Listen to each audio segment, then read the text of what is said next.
You sitting out on the sideline tripping, I go to the hole with the rock like Pippin. Yeah. I'm okay. What up, though, and welcome to Woodward Heavyweights Live on WoodwardSports.com. I'm Eazy, joined by Spinmo Rax. What up, though? Birdie.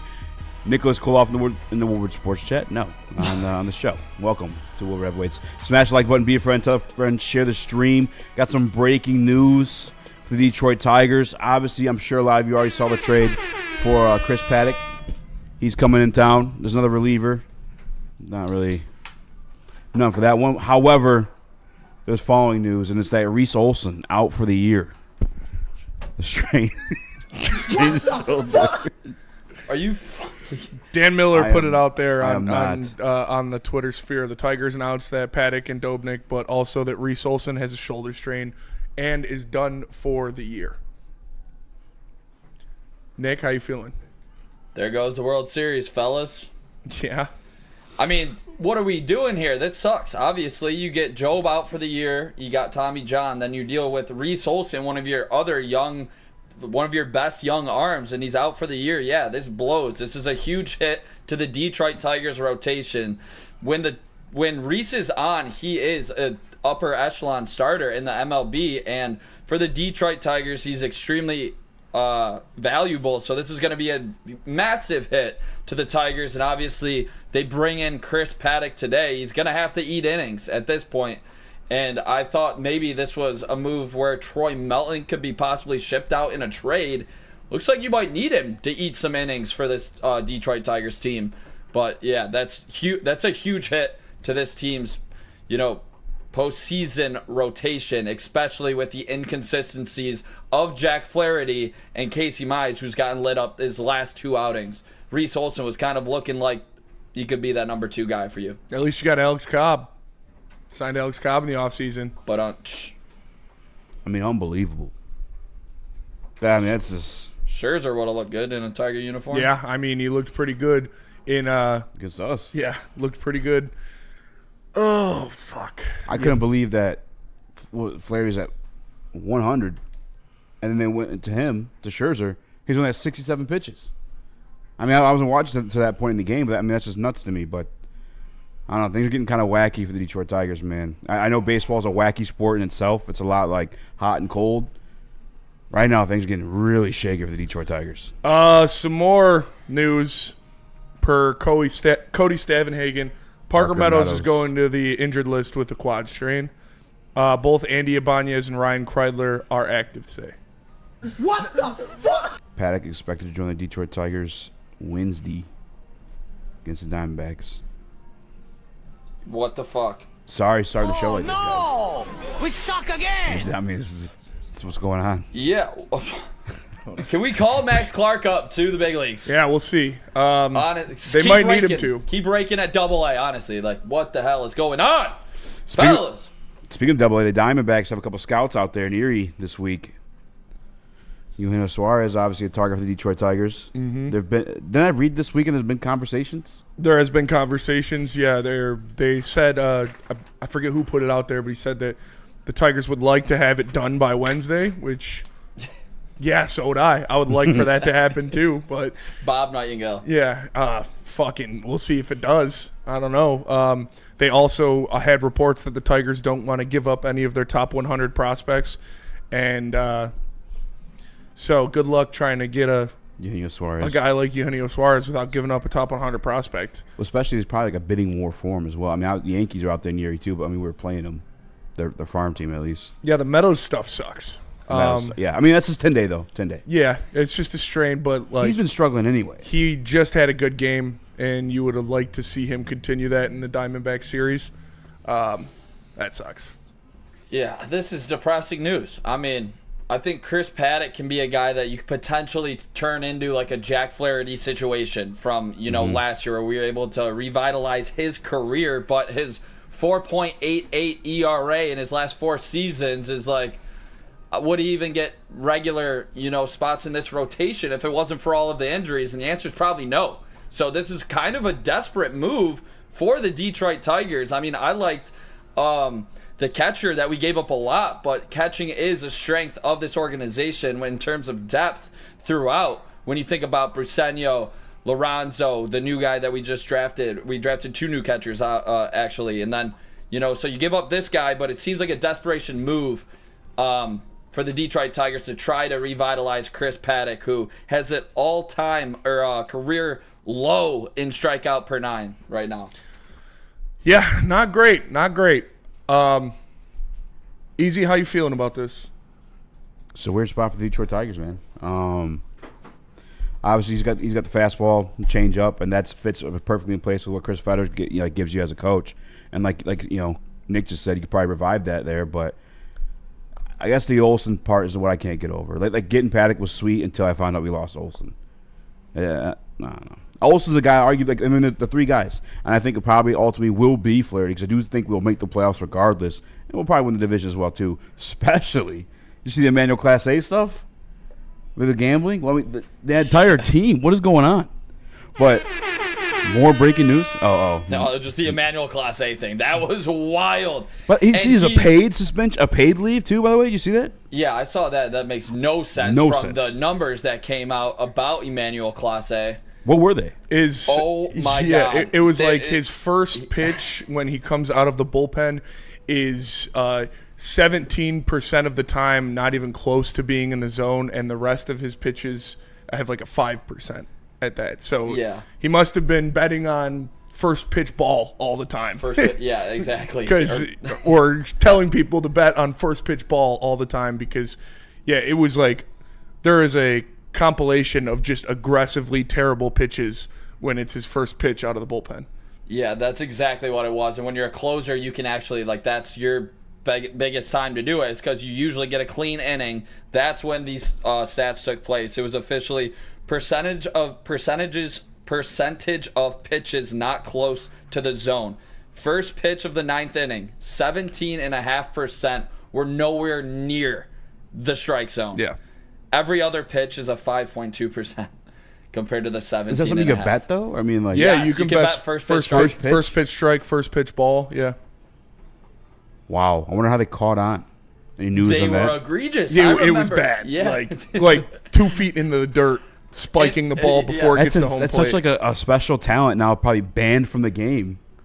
This is huge. Who was making so much money? That's crazy. Big time for Tigers fans, to be honest. I mean, this guy, you did it to yourself, so I don't feel bad for Cleveland. Shout out Ohio's taint. Fuck that guy. Yeah, fuck that guy. I could imagine. Yeah. So Cleveland could have gotten multiple top 100 prospects if they were going to sell Class A, fellas. Now you can't. So that you can't sell him now. You're talking like a Max Clark-esque type prospect that probably would have gotten moved for a Class A. Not that the Tigers would have done it, but somebody to put that into perspective, big time stuff for this division to be still ran by the Tigers for the next 5 years. Yeah, now I'll take Cade Smith. Like if you're trying to sell, save something. They have to. Yeah, I'll take Cade Smith for sure. How was that Ortiz? How was he for them? Because he got suspended too. Oh, same exact thing for the Guardians. Yeah, I'm not sure. Yeah, he also paid. I don't understand that they're both placed on paid leave amid MLB investigation. Maybe because they're investigating it still, but I don't know. Yeah. 2 Cleveland pitchers. Not surprised. Dirtbag organization, piece of shit fans, terrible players. Yeah. Their fans are kind of grimy. Yeah, it's fucking Ohio, dude. I was there that one Friday night, and I just didn't like. You went to Cleveland? No. When we had the I don't know where we were, but I left early to go see my family, go to the baseball game with them. Yeah. Yeah, it was a Cleveland game. Oh, yeah. I mean, they're Ohio. They're terrible people. Yeah. Either way, my whole just point, a garbage state full of garbage people. My whole point, I guess, the way that unfolded, I was talking about your number 2 pitcher for the Tigers in the rotation. I think it's going to be Flaherty based off the experience, but I feel like Olsen and Mize were both in that conversation. Like, you can have arguments for both those guys. Yeah. I think that part kind of sucks. Yeah, that does suck. And hopefully they're not done. Hopefully Chris Paddock can come out here and be that piece to be, now you need someone in the rotation to take Reese Olsen's spot. So fastball and changeup, those 2 best pitches. That's like perfect for what we got in terms of Chris Fetter. Yeah. So there's that. He had a great outing against the Dodgers, so that was good to see. He had a couple Ks, one being against Shohei Ohtani with a fastball up, if I'm not mistaken. Had a hammer of a breaking ball, caught the outside corner with some highlights I saw from Pitching Ninja on Chris Paddock. So like I said, hopefully getting him with Chris Fetter can really, bring the spark, bring the life that, everybody saw when he was a top 40 prospect in all of baseball like 6 years ago. So hopefully, fingers crossed. I mean, I'm going to try to look at it positive because we need a guy now. He can't just be a 4.8 he's not ERA guy. He needs to be a sub-4 and eat innings for this team. Yeah, he's not just a long reliever anymore. Like, now he has to be a starter on your rotation. Mm-hmm. I mean, that's what he was, though, the Twins, right? Yeah, but you thought you'd bring him in here if everybody's healthy. He'd be maybe some long relief out of the bullpen. That's what I was thinking. But not anymore. That's crazy. I mean, what'd you feel about the kid we gave up for him? It doesn't Jimenez? matter. No, yeah. Nick? He's buried anyways behind a bunch of catchers. So many catchers. So, yeah. And we just drafted more It was, catchers. like that trade, it was a good trade for the Tigers, but what about the guy who got along with him? he shout out Utica Unicorns, USBPL legend. Yeah. But again, can't expect much from him. No way. He's from there? Yeah. Good for him. Oh, yeah. That's fucking sick. Yeah, I don't have too super high expectations, but I think he had a sub-2 ERA in his 5 innings this year. Yeah, look at with that. 1 strikeout in those 5 innings, so obviously not big swing and miss. 2 walks, if I'm not mistaken. He's been a minor leaguer, so I'm not Can't going expect to. much out of him. Exactly. Yeah. And I'm not going to. You didn't get 2 of the high leverage guys in the Twins bullpen. You got some breaking news, Eazy? Alex Cobb bullpen session? Is that a thing? No, I don't. Are they trolling right now? It's probably trolling. That would be good news. But Yeah. that guy's He's hips. probably getting another hip injection as we speak. Yeah. Yeah, if he can he walk yet? His hips are made of empty plastic bottles. I saw him You with drink a a water bottle, walker. just crumbles. He was down in Toledo with a walker, There's no way. No, I was about to say, I wouldn't be surprised. I wouldn't be Breaking surprised the way news. it sounds. Yeah. It sounds pretty bad. Christian Wilkins trying to kiss dudes in the bathrooms and shit. There's that too. There's that too. We got a lot of stuff for you. I was at camp today. Shout out to Boone. Shout out to Jeff for hooking me up with the tickets, going alongside with them. Shout out. Jeff picked me up and everything. It was fucking sick. Damn. And fucking, man. Passenger Princess Eazy. Passenger Princess Eazy. Got to see some Detroit Lions in action. That's I was hype. very, very happy. Do you want to do the Chris Wilkinson stuff real quick or no? Christian Wilkins. Christian Wilkins? You I wanna mean, go- what was it? He tried to kiss a teammate on Yeah, the so head? there's a lot of I'm not speculation. gay I no think more. I've actually I am sent. delivered. I feel like women. Is there a video in there of a football player celebrating the national championship? We check for that one, Birdie? Oh, God. I sent 50 videos. I apologize. You good. But yeah, it was all the writing was on the wall. There was that situation. Remember when he groped that one dude and he played for Clemson? Yeah. He groped Josh Allen. He's been a eccentric guy. He's sus. Yeah, very, very sus. And so, yeah, the Raiders let go of him. They said it's because his rehab stint didn't go the way they wanted him to continue to rehab his foot. He thought he was good. But then there's some other stuff going out where it's like some weird stuff. I guess he's trying to kiss The dudes. locker room wasn't comfortable with it. Yeah. And yeah, Adam Schefter came out and said he tried kissing one of his teammates on the head as a joking gesture. But then this is like the track record from my guy, Christian Wilkins here. And it's not Yeah. in his favor. You know what I'm saying? Like this is how you celebrate the natty, bro. Oh, Yeah. Not. So Not a locker room wasn't stellar cool with track that. record there. Yeah. But I mean, hey. Michael Sam made it to a locker room. Like, why can't Christian Wilkins? No, that's fair. He's really, really Carl good. Nassib was too. Oh, he's gonna get picked up for sure. Yeah. It's just like, okay, there's a difference from like being that, you're fine. No, who cares? I don't care. You know what I'm saying? I'm not there in your private moments. But then you're trying to kiss your teammates, it's a little different. Yeah. Oh, You say know. like Oh, shit, like me. Oh, say less. Yeah. I mean, what are you gonna do? Sometimes you just gotta kiss other dudes. No, don't like that. Yeah, no. That's the issue with it. Because do you remember when he groped Josh Allen? I do. He's like a... He's handsy. Yeah, dude, what's the word? He's Did a... you guys see What's the word I'm Does looking he have for? any, A predator. like- He's a predator. Does he have any Dominican in him? Those guys possible. notoriously handsy in the locker room. Notorious handsy guys, Yeah. yeah. Did you see the clip of the Ohio State game when he went straight finger up the bum? Oh against yeah, the- he was. Yeah, that's what I'm saying. Yeah, he tried Yeah. to. You can do what you do in your private moment, but like you No, tried that to was- penetrate that a dude you're on the essaying field. people. Yeah. He's essaying people. You Yeah. can't be doing that. That was essay. You can't be doing that. And I guarantee you at practice he does the same shit. So when you go to try to kiss another man, it's like, bro, Yeah, you can't be doing that shit. it's fair. And you're injured. They should Like if you got 12 sacks, I'm sure Yeah. the team won't care I'd if you're trying to kiss other dudes on the team. But I like, come to the locker room kissing on you're the lips. already injured. You just got paid a huge contract. Already not a good return on investment, and you're trying to kiss dudes in the locker room. Can't be doing that. No.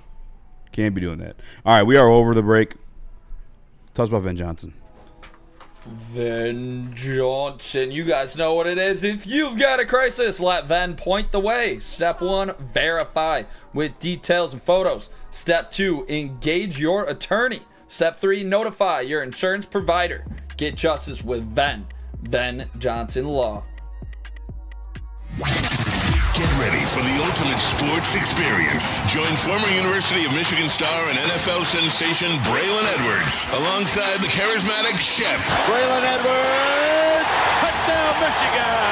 As they break down the latest in sports like never before. Tune into the Braylon Edwards Show with Shep. Touchdown, Braylon Edwards! Weekdays from 2 to 4 p.m. only on the Woodward Sports Network. Don't miss out on hot topics, insider insights, and the banter that keeps you coming back for more.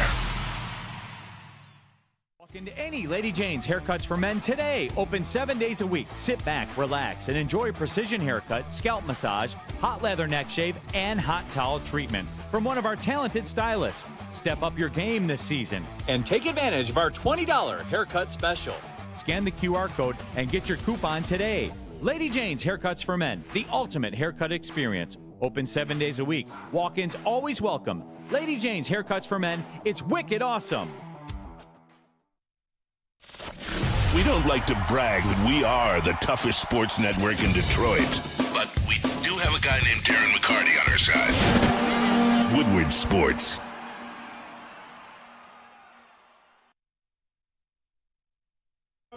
We are pumped to announce the new morning show on Woodward Sports. It's with Sean Legion in the mornings with Maz launching. It already launched 8 to 10 a.m. every weekday. It's two Detroit sports legends, Sean Legion and Thomas Mazaway. They team up to bring you bold takes, big laughs, and unfiltered Detroit sports talk. Honestly, guys, it's the hottest new morning show, not just in Detroit, but in this country. Make sure you guys check it out to get your best and biggest Detroit sports news in the mornings. 8 o'clock in the moan.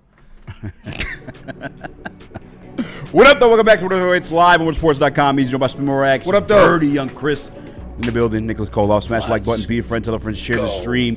Yes, the Detroit Tigers did trade for Chris Paddock because Reese Olson shoulder strain out for the season. Mm-hmm. Anything on that you guys want to get out the way? I mean, I feel like it's big news. You kind of glossed over it. I know it is what it is. You don't want to just keep being depressed. But where are you now? Because we talked World Series 2 months ago. Is it shame on us for talking crazy like that? No. You were the best team in baseball. You're still... But baseball's a long-ass season. But you were the best team in baseball going into the All-Star break. No, it's not shame on us. No. That's what you do when you're the best team in baseball through 70 games. Reese Olson, that's a loss for sure. You just got to keep thugging it out. Hopefully Casey Mize and Jack Flaherty can continue to pitch well, and then you got your three there. It just felt like playoff-wise, when you heard the trade news, you're like, oh, sweet, we're here now. But then you get the Olsen news, and just right back to where we've been the last couple of months. I don't know if the trade for Chris Paddock really moves the scales for anybody. No. I'm talking about before the Olsen news did, for playoff-wise at least. Not really for me. I mean, if you would have traded for an impact arm or an impact player, then it would have moved the scales. But Chris Paddock was like, okay, cool reclamation project. Maybe he can be something. But now you're going to need him to. And now it's just important for Jack Flaherty and for Casey Mize to continue to pitch well. And hopefully Montero or Melton can step up. Yeah, that's where I'm at. I think it can't be stated enough that this is a reclamation project. Obviously, you're trading like a 19-year-old catcher who's not going to be here forever. You didn't give up a big dog, you didn't get a big dog, basically. Chris Paddock is for sure a reclamation project. And you talk about the loss of Reese Olson.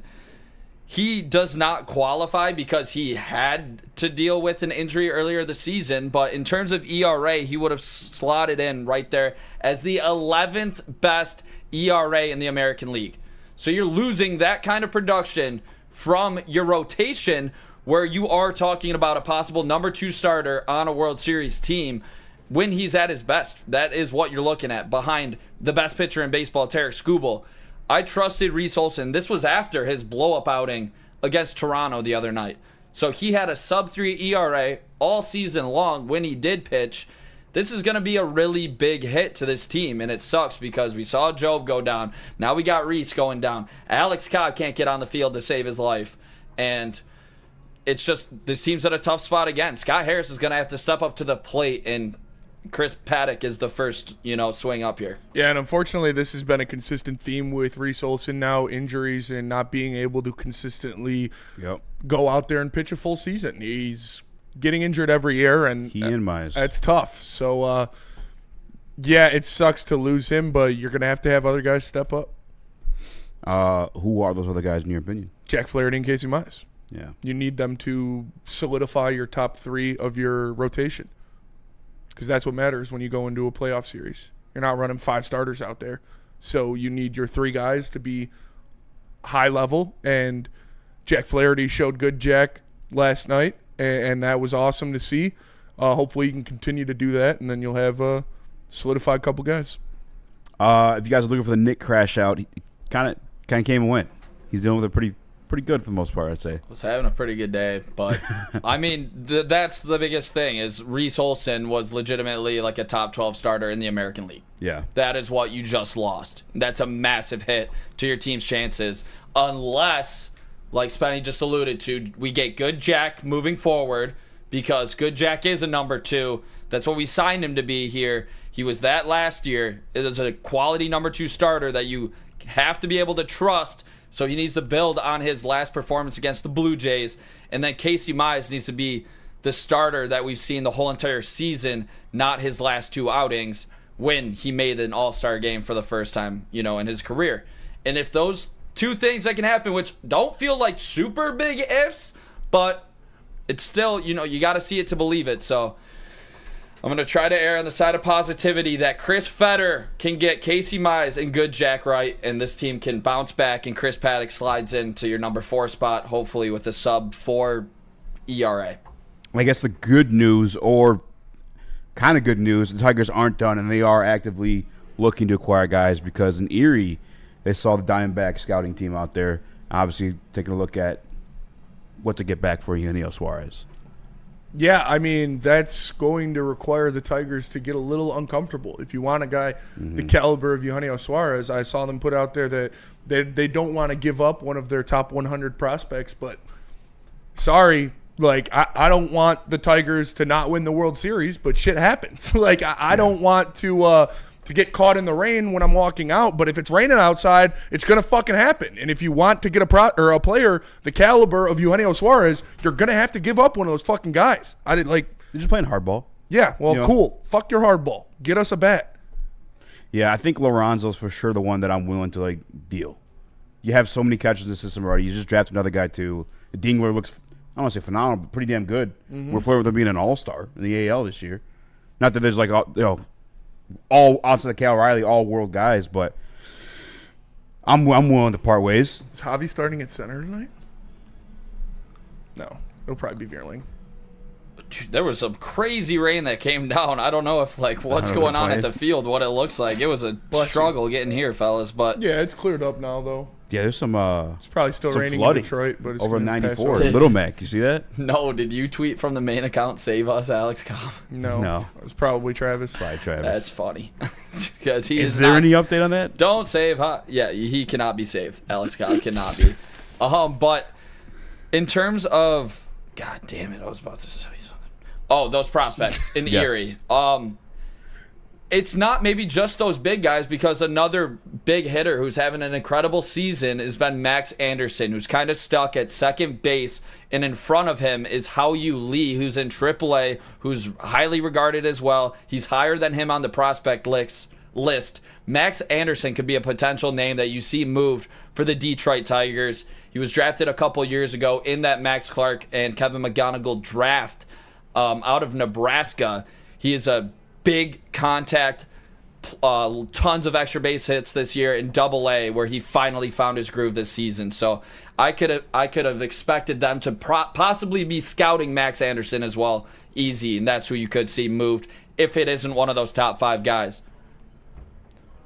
Yeah. I think you don't see top 100 prospects moved unless they're for, players with control. And Eugenio Suarez does not have team control. Correct. It sounds like he'd be willing to sign here, though, if we're willing to pay. Just from the comments he gave to Evan a few weeks back. I would sign him for next year. I don't know if you can just sign him for an extra 36. Yeah, I don't know if I'm looking to sign him at all. I mean, his numbers are fucking insane. Yeah. Well, I mean, what the fuck do they think they're gonna get? You see the Yankees pulled out because the price was steep. Mm-hmm. He's 36. I didn't know he's 36 years old. Yeah, he's an old guy. Who the Diamondbacks are just willing to fucking just lose him for nothing? Yeah, I guess so. play hardball. Yeah. Which we got time. This is what we would be doing as well. I heard the Mariners are interested too, though. I mean, the Mariners are very interested. They just added Josh Naylor, and they said they're still looking to add Eugenio Suarez as well. That'd be dangerous. That would want to suck. see them. That would make them a better team if they aren't already. They're the ones that kind of started the slide. Yeah, right before All-Star break. Yeah, beat the shit out of them. Yeah, a lot of teams in the American League are going to be looking to add bats, be looking to add players to make themselves better and to try to push for the playoffs. And if the Tigers sit on their hands and sit here and say, we got Chris Paddock and that's enough, they're going to fall behind more teams in the American League.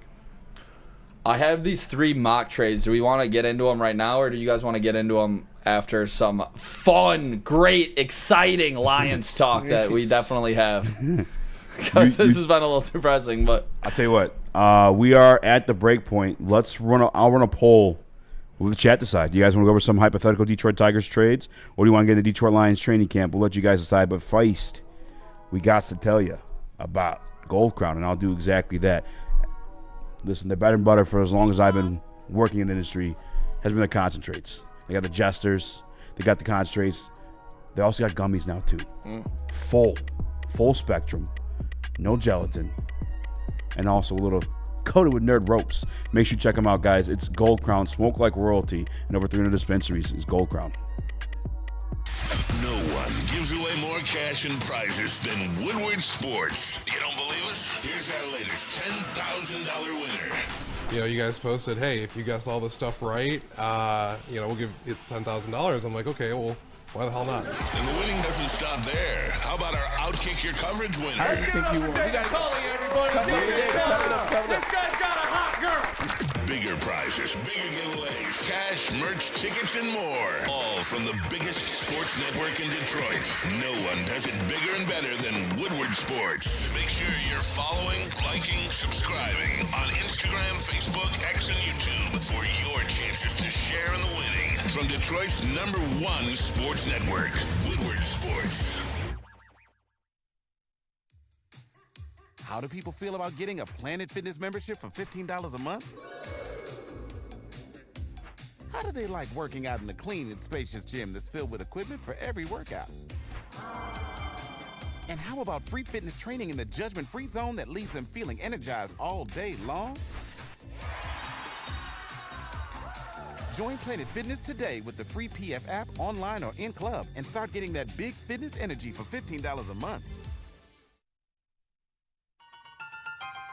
The boys of summer are ready to get back to the playoffs, and there's no better place to get your Tigers coverage than Woodward Sports. Join us all season long as we follow as our hometown Tigers claw and fight. This ball is gone. Boys are back in town. Feel the roar with Woodward Sports.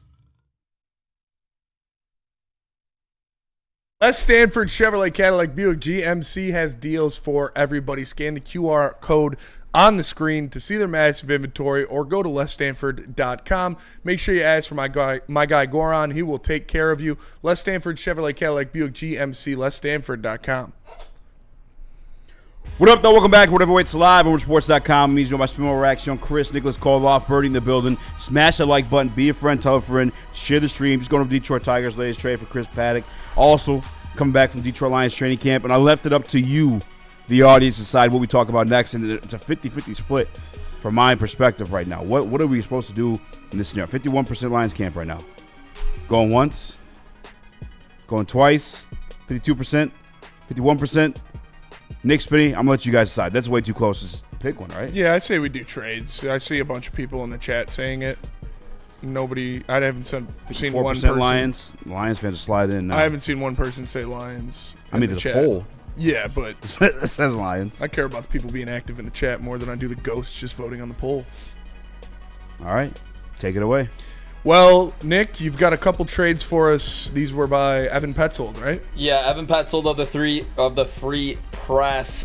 3 trades for you guys, all involving third baseman Eugenio Suarez, who is in town. Reports have come out that the Tigers obviously want to get a deal done before the trade deadline, and no better time to do it with the Arizona Diamondbacks in town. So, Birdie, we're going to throw up this first trade, this one, it's going to have to need some tweaking too, but it involves a right-handed pitcher and a catcher for the Detroit Tigers. But the Tigers obviously don't want to trade a top 100 prospect here.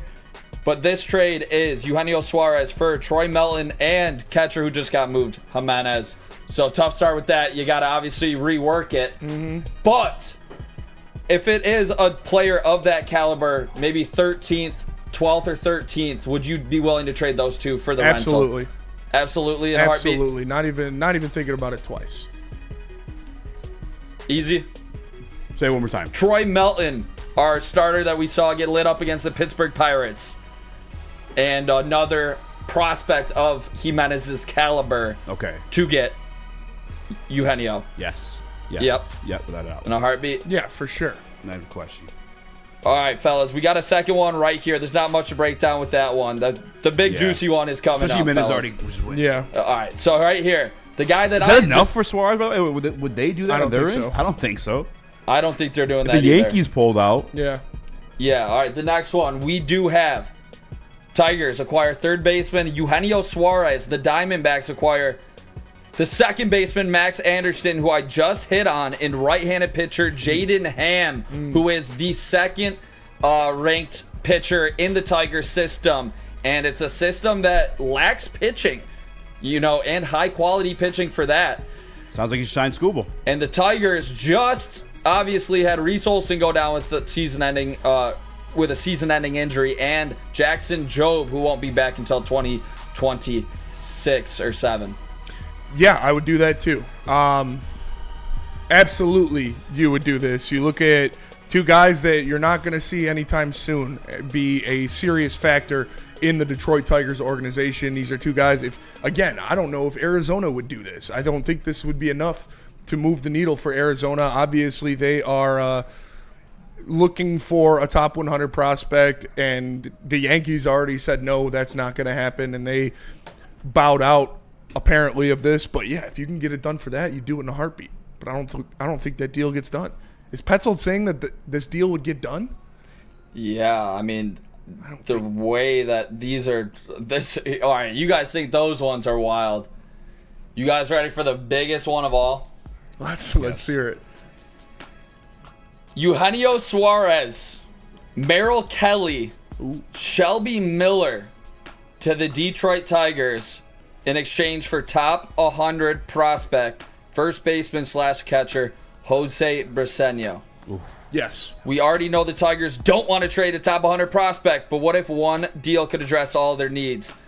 Basically talks about the upgrades that it would hit on every single position that this Detroit Tigers team needs, with parting ways with a potential future All-Star, multiple-time All-Star at that maybe, in Jose Briseño.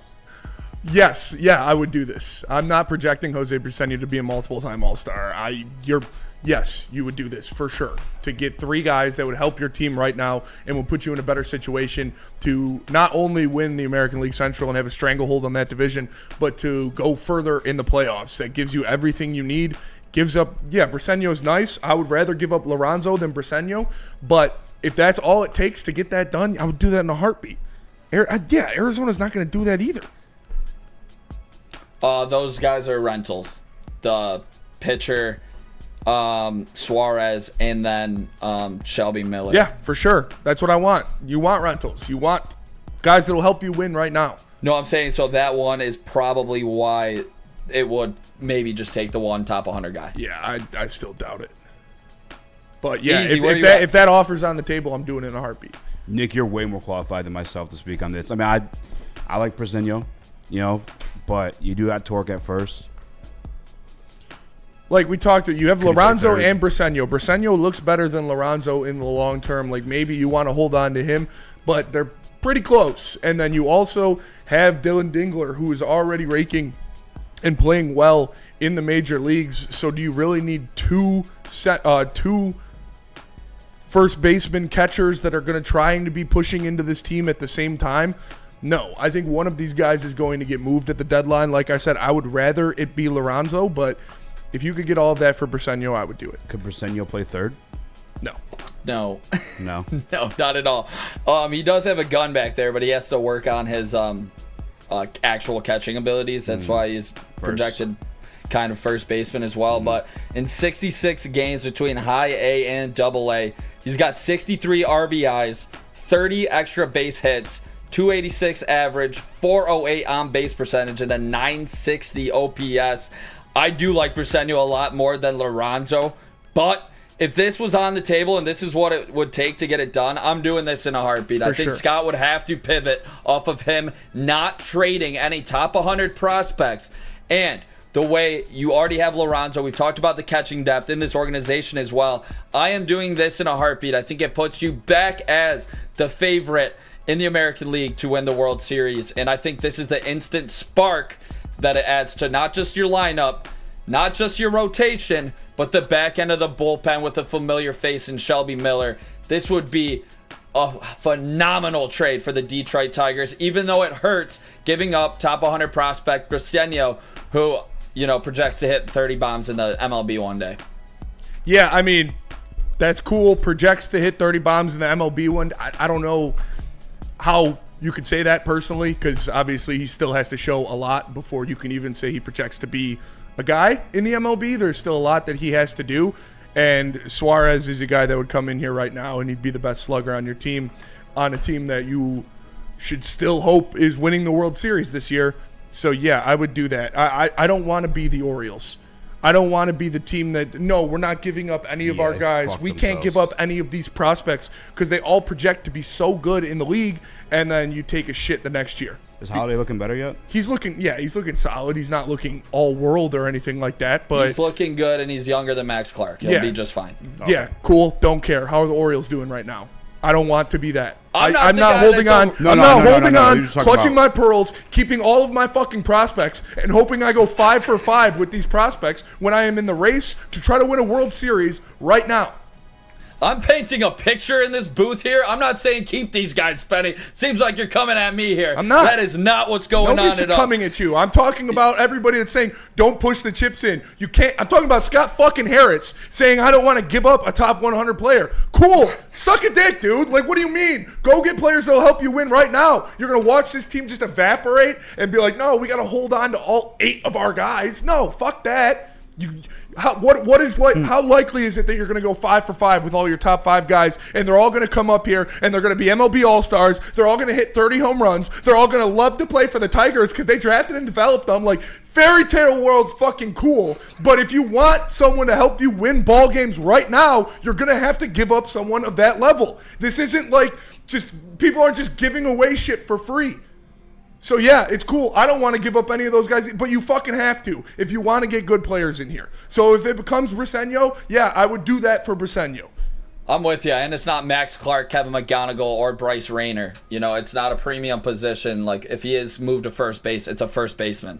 So, at the end of the day, I'm just trying to paint the picture of what this guy projects to be. I'm with you. I'm trading Briseño for this. I would trade Lorenzo for this. Not together, but I would definitely do this trade in a heartbeat. I don't know if this is the most realistic one because they talked about not moving the top 100 players, but if you're getting all of that in the trade, the back-end reliever, the starter, the all-star third baseman, I don't know how you pass that up. If you're talking about not moving top 100 players when you are having an 8-game lead in your division and the other teams in the American League are getting better, and you're talking about not offering Tarek Skubal the money that he deserves, and he's just going to possibly walk in the offseason, you're talking about being consistently mid as an organization, and that isn't good enough. Easy, you making the trade? Yeah. Why not? Listen, you guys are way more qualified. I don't watch the minor leagues. I just now started watching the Tigers again. I'm now on the slide as well, but I don't have a strong opinion either way, but we do have a lot of catchers in the system. If you don't think you can play third, then get rid of them. And I'm not saying go out there and trade Max Clark for a guy that you're only going to get for 50 games or anything like that, but I don't think moving on from Jose Briseño is something that's going to tank the Tigers organization when you're looking at trying to make moves to win a World Series this year. Yeah, I'm with you. I mean, I don't think anybody should be untouchable at that, but there we go. Briseño to the And I like Arizona Briseño, Diamondbacks. and I would rather keep, like I said, I would rather give up Lorenzo than Briseño, but if the Diamondbacks are saying, here, we'll give you these 3 guys that will give you pieces to solidify your bullpen, give you a third baseman who has 36 home runs on the year, and you're trying to make a run for a World Series, yeah, sorry, I'm not too worried about giving up Jose Briseño. Like, I think that's a pretty fair option to do. I'm with you. I would do this trade. Shout out,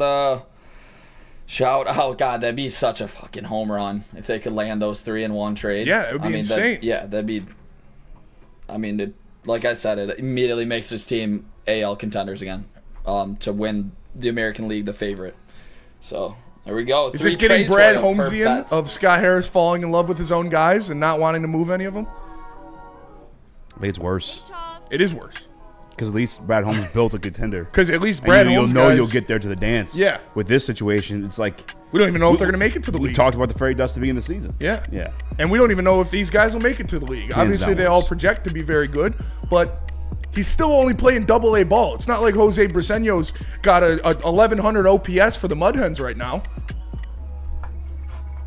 Is it worse than Brad Holmes? I think it's on the same level right now. Chris is by far worse. Scott like I said, Harris at least Scott Harris, but Chris, I don't know if part of it too, with the free agency shit. This is the first time we've seen him be a buyer. I say we have to see this deadline play out before we can announce that. And it could be, GM speak saying, I don't want to move my top 100 prospects. So maybe they sweeten the deal up a little bit. Yeah. Deadlines make deals. Maybe Arizona gets a little antsy when Thursday starts coming around and you can sneak somebody under there. But I don't think you should be this, I have to clutch all of my prospects all at once. No, we've got enough good prospects to be able to move your 5th best one to get a guy in here to help you go after a World Series. Yeah, people have been, their mind has been just, kind of fogged down probably from the Dombrowski days. But when they traded their 2 best prospects, they got Miguel Cabrera. Yeah. So, what are we doing here? You do have to trade prospects when you are a contender, i.e. the Orioles last year, who are now 15 games under 500. So, yeah, I want to see a move be made, and I think they will make a move. I think they know. They need to make a move. Yeah. If they don't make a move, they won't make it to the ALCS. Agreed. Good luck to those that are dealing with the floods right now in 94. That's unfortunate. Anakin Skyogre says 94 is now the Edsel Ford River. It's crazy that the infrastructure of Detroit just floods so easily. It is kind of wild. You remember when the freeways flooded? Yeah. Flooded? Yeah. Yeah. Wasn't that the day Rob Williams died? Or Robin Williams? I don't know. It was, yeah. That's a crazy poll. that is a crazy poll. A wild poll, not going to lie. Tell us about Lady Jane's. Lady Jane's Haircuts for Men, open 7 days a week. Walk-ins are always welcome. Stop in, sit down, relax, get an award-winning haircut from one of our lovely, talented stylists. You can get a hot leather neck shave, scalp massage, hot towel treatment, all that good stuff wrapped in one in the King's treatment. Lady Jane's Haircuts for Men, open 7 days a week. Walk in anytime. It's wicked awesome. Ever wonder what goes on inside the game? Deep ball's got a man and got him. Touchdown, Braylon Edwards. Edwards. Join Braylon Edwards and Shep Edwards has it. 10, 5, touchdown. on the Braylon Edwards Show with Shep, Lamar looks in zone. Got Edwards for the touchdown. where they dive deep into the heart of sports. Weekdays from 2 to 4 p.m., they're bringing you expert analysis, exclusive interviews, and a fresh perspective on the sports you love. Don't miss it, only on the Woodward Sports Network. Hey, it's Stick from Woodward Sports. I'm out here at the Feldman shop, of course, because they are #1 people. And the Ineos Grenadier, that's the new car that they got. But I got my man here, the Sun God. I'm not lying. His name is Amon-Ra. Yes, sir. Yes, sir. He sold me a car. Yes, sir. Yes, sir. What's up? Come see us out here, baby. We're in Waterford. We got the pre-owns all day. We got the Grenadiers, and we got new Chevys all day. Whatever you need, we got you. Yeah, and I went with this one. I like it. 2023 Durango. It's used. Only got like 30,000 miles on it. And this guy, man, I was like, listen, this is my price. You either make it happen or I'm out of here. Easy. You know what he did? Went to his boss. He's like, I'm making this happen for this guy. Came back, sir. threw the contract on the table. Now I'm in the whip. Yes, sir. Sign, drive, 0 down, easy money all day. All right, Feldman, what's the address here? Do you know? 5300 Highland Road, Waterford, Michigan, 48327. Open until 6 o'clock every weekday except 9 o'clock on Mondays and Thursdays. It's 4 o'clock on Saturdays. Only day we're not here for you is Sunday. Every other day we're here to get it done, baby. And his legit name is Amon-Ra. I'm not Yes, lying. sir. It was Yes, sir. destined. It was meant to be. Woodward Sports found this guy. So Exactly. thank you very much, man. Enjoying the car, and the kid likes it too. It's nice and safe.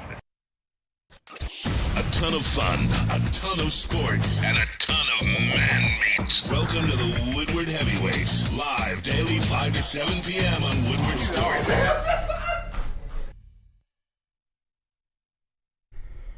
Caesar Sportsbook, ladies and gentlemen, use the promo code Woodward1000 when you head over to Caesar Sportsbook and enter your forced deposit up to $20 and get up to $1,000 back if your first bet loses. It's Caesar Sportsbook, promo code Woodward1000. What up, though? Welcome back to Woodward Heavyweights Live on Sports.com. I'm Eazy, joined by Spin More Action. What up, Chris, though? Nicholas Koloff, Birdie in the building, Skywalker in here as well. Spinning, the sun kicked my ass today. Yeah. I sat... shout out to Detroit Lions for having open practice. That's dope. I go every year. I think it's one of the coolest things they do. I enjoy the practices more than preseason because in preseason you see maybe none to one snap of the starters. In practice, you get to see the starters against your other starters. You just can see more action. You see what's going on, who's actually going to be on the first team. You don't necessarily get all that in preseason. This year, I'm excited for preseason because there's a lot of young contributing pieces to this Detroit Lions team that has Super Bowl expectations. But however, today in camp, probably my biggest takeaway, they need to fucking pay Aiden Hutchinson. Before Pads came on, you heard reports from your new defensive coordinator, Kelvin Shepard. Hutch looks better. Yeah. You heard reports from Dan Campbell. For somehow, he's got more bend than he did the previous year. And then you're like, well, that doesn't make sense. Like, how? He's not even in pads. Bionic leg. Yeah, how's he doing this stuff? And then today, in team periods, first team period, sack, just to start it off the rip. Second team period, lined up against All-Pro. First team, All-Pro, Penei Sewell. Disgusting inside spin move by Aiden Hutchinson for a sack on Jared Goff in the first team offense. There could be, if you want maybe some context, maybe, I don't know, but Penei Sewell obviously has a growing family. He and his wife just keep popping him out. It's kind of impressive. Shout out. True love. But maybe he's coming in a little bit out of shape. Not out of shape, but just not in tune like Hutch is, because Hutch has bbeen rehabbing the entire way through. He's been redlining since he broke the leg because he wanted to make it back for a Super Bowl, because that was the expectations for this team. So I don't know if it's a situation like that where Hutch is just in shape, it's just on fire. More game shape, yeah. Yeah, because he hasn't stopped yet. He's been rehabbing the entire offseason, trying to get back to his old self, and on a contract year too. And Sewell's coming in, to the beginning of training camp. I don't know if that's what it is, because Penei Sewell isn't Dan Skipper. No. Penei Sewell isn't your just typical, Dan Skipper's a backup. Your typical starting left tackle or right tackle in all the NFL. He is a first team, All-Pro, back-to-back, one of the best in the National Football League, and Aiden Hutchinson out there was working him. Yeah. He's making it hell for Penei Sewell. Not beyond that, Penei Sewell, we spoke on it this weekend. I would say he's just the same, if not better, was the words Penei Sewell had to say about Aiden Hutchinson. My biggest takeaway from training camp today, just number one, you saw on the list I wrote down on the paper, Hutch, pay him. Yeah, that has been the consistent kind of echoed sentiment from everybody I've heard at camp, whether it be players, coaches, the media, anybody that has been to camp said Hutch looks better than he did at this point last year.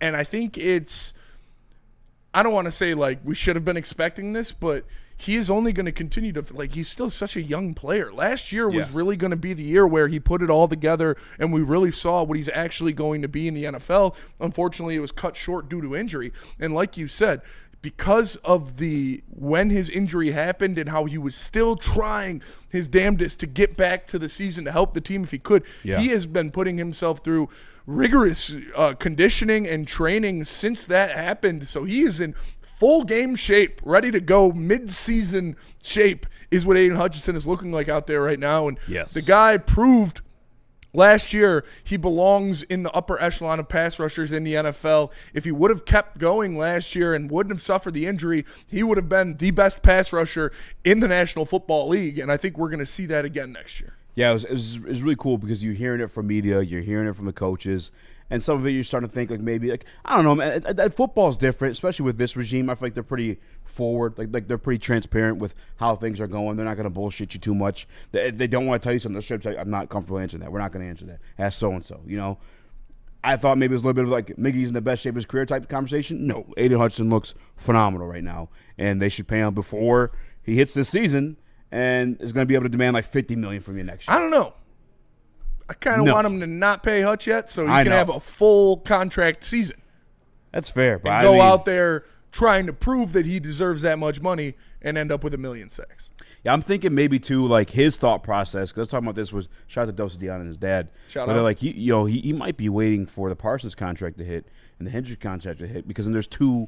You can reset the market twice at that point. Yeah, you know? I mean, we talked to Jason Cabinda about it, and he said, yeah, Hutch is definitely a guy that's going to bet on himself, go out there, have an insane season, and cash in on as much money as he possibly can. Why wouldn't he? Yeah. Like, I probably wouldn't sign a deal if I'm Hutch right now. They're gonna try to lowball you coming off of that injury and trying to get it done, like you said, before Hendrickson, before Parsons. Yeah. If I'm Hutch, I'm not signing it until after the season's in the books. Yeah, after today, and beyond today too, just the word of Dan Campbell, the word of Kelvin Shepard, the word of Penei Sewell, like all the concern, or anybody had any little ounce of doubt you may have had because Aiden Hutchinson coming off this injury, it's gone. Yeah, like, he is back to himself. Multiple reps. It was just like a one-time thing. He's giving Penei Sewell hell out there. No, yeah, we're talking about a guy that's going to consistently be in the Defensive Player of the Year conversation until he is hanging it up. Like, that's what you got. And I think we know that, but I think some people forgot. Y'all must have forgot. Like, how nasty he was and how good he is. Yeah. Because he's going to show everybody this year. My second biggest takeaway is probably the defense. Like, we've been hearing it all throughout training camp, before they got the pads on, after they got the pads on. Like, you talking about Aiden Hutchinson looking phenomenal, getting better. Another piece that we've heard about getting better, too, was Terrion Arnold, and he's looked the part every bit. To begin the one-on-ones, it was him versus Amon-Ra for a corner or a fade route in the corner of the end zone. And Amon-Ra caught it, but Terrion was out of bounds. They were going back and forth, by the way, too. Like, it wasn't like it was a contested catch. You know what I'm saying? Amon-Ra made a play, but you can't really tell. There's no, like, painted end zone, and they're just bickering at each other. The fact that you're even able to, like, go back and forth with a guy the caliber of Amon-Ra St. Brown, to have a close enough play like that for me, I'll take that. Because last year, yes, always in phase, but not making plays on the ball like he was today. Yeah. Beyond that, he almost had another one-handed interception, this time on J-Mo and in the corner of the end zone. He had a tackle in the backfield. Like, he looks phenomenal. Yeah. Like, Terrion Arnold is looking like the first-round pick that you got last year. I told you before it was going to be a little bit more of a developmental piece that people were ready for. I think there's a lot of those pieces on the team that are going to shine bright, but Terrion's finally starting to take the turn. He looks phenomenal.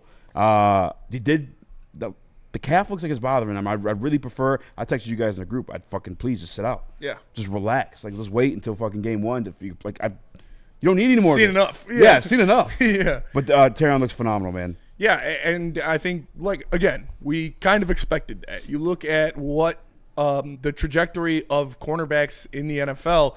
That first to second year is where the big jump tends to happen. And Terrion Arnold was there in a lot of his reps last year. And I know you have uneducated fucking idiots in the chat and on the internet that Whoa. called Terrion Arnold, the worst cornerback of all time, and he had the worst rookie season of a cornerback. Even though when you guys watch Jeff Okudah, how can you just throw Terrion in there? When like you that? take the time to go look at the stats, he was pretty much right there with every other single rookie cornerback last year in completion percentage allowed, yards allowed, and touchdowns allowed. So, that's just objectively false. And him taking the leap was something we expected. And on top of that, not just him getting better, having Aiden Hutchinson back is going to make everybody on this defense better. It's going to make Terrion Arnold's job easier. It's going to make those guys have to do less because the quarterbacks are going to be not make throws faster and have to get balls out faster than they may have wanted. And it helps the swagger of the defense. Fuck, we got our horse back. We got the guy on this defense now that'll go up against Penei Sewell in the offense every single rep. We got that guy that is going to be the blue chip dude and go out there and take care of business. And it's going to make everybody else play more comfortably and with more swagger when you have your guy who projects to be an all-pro defensive end out there dominating in camp.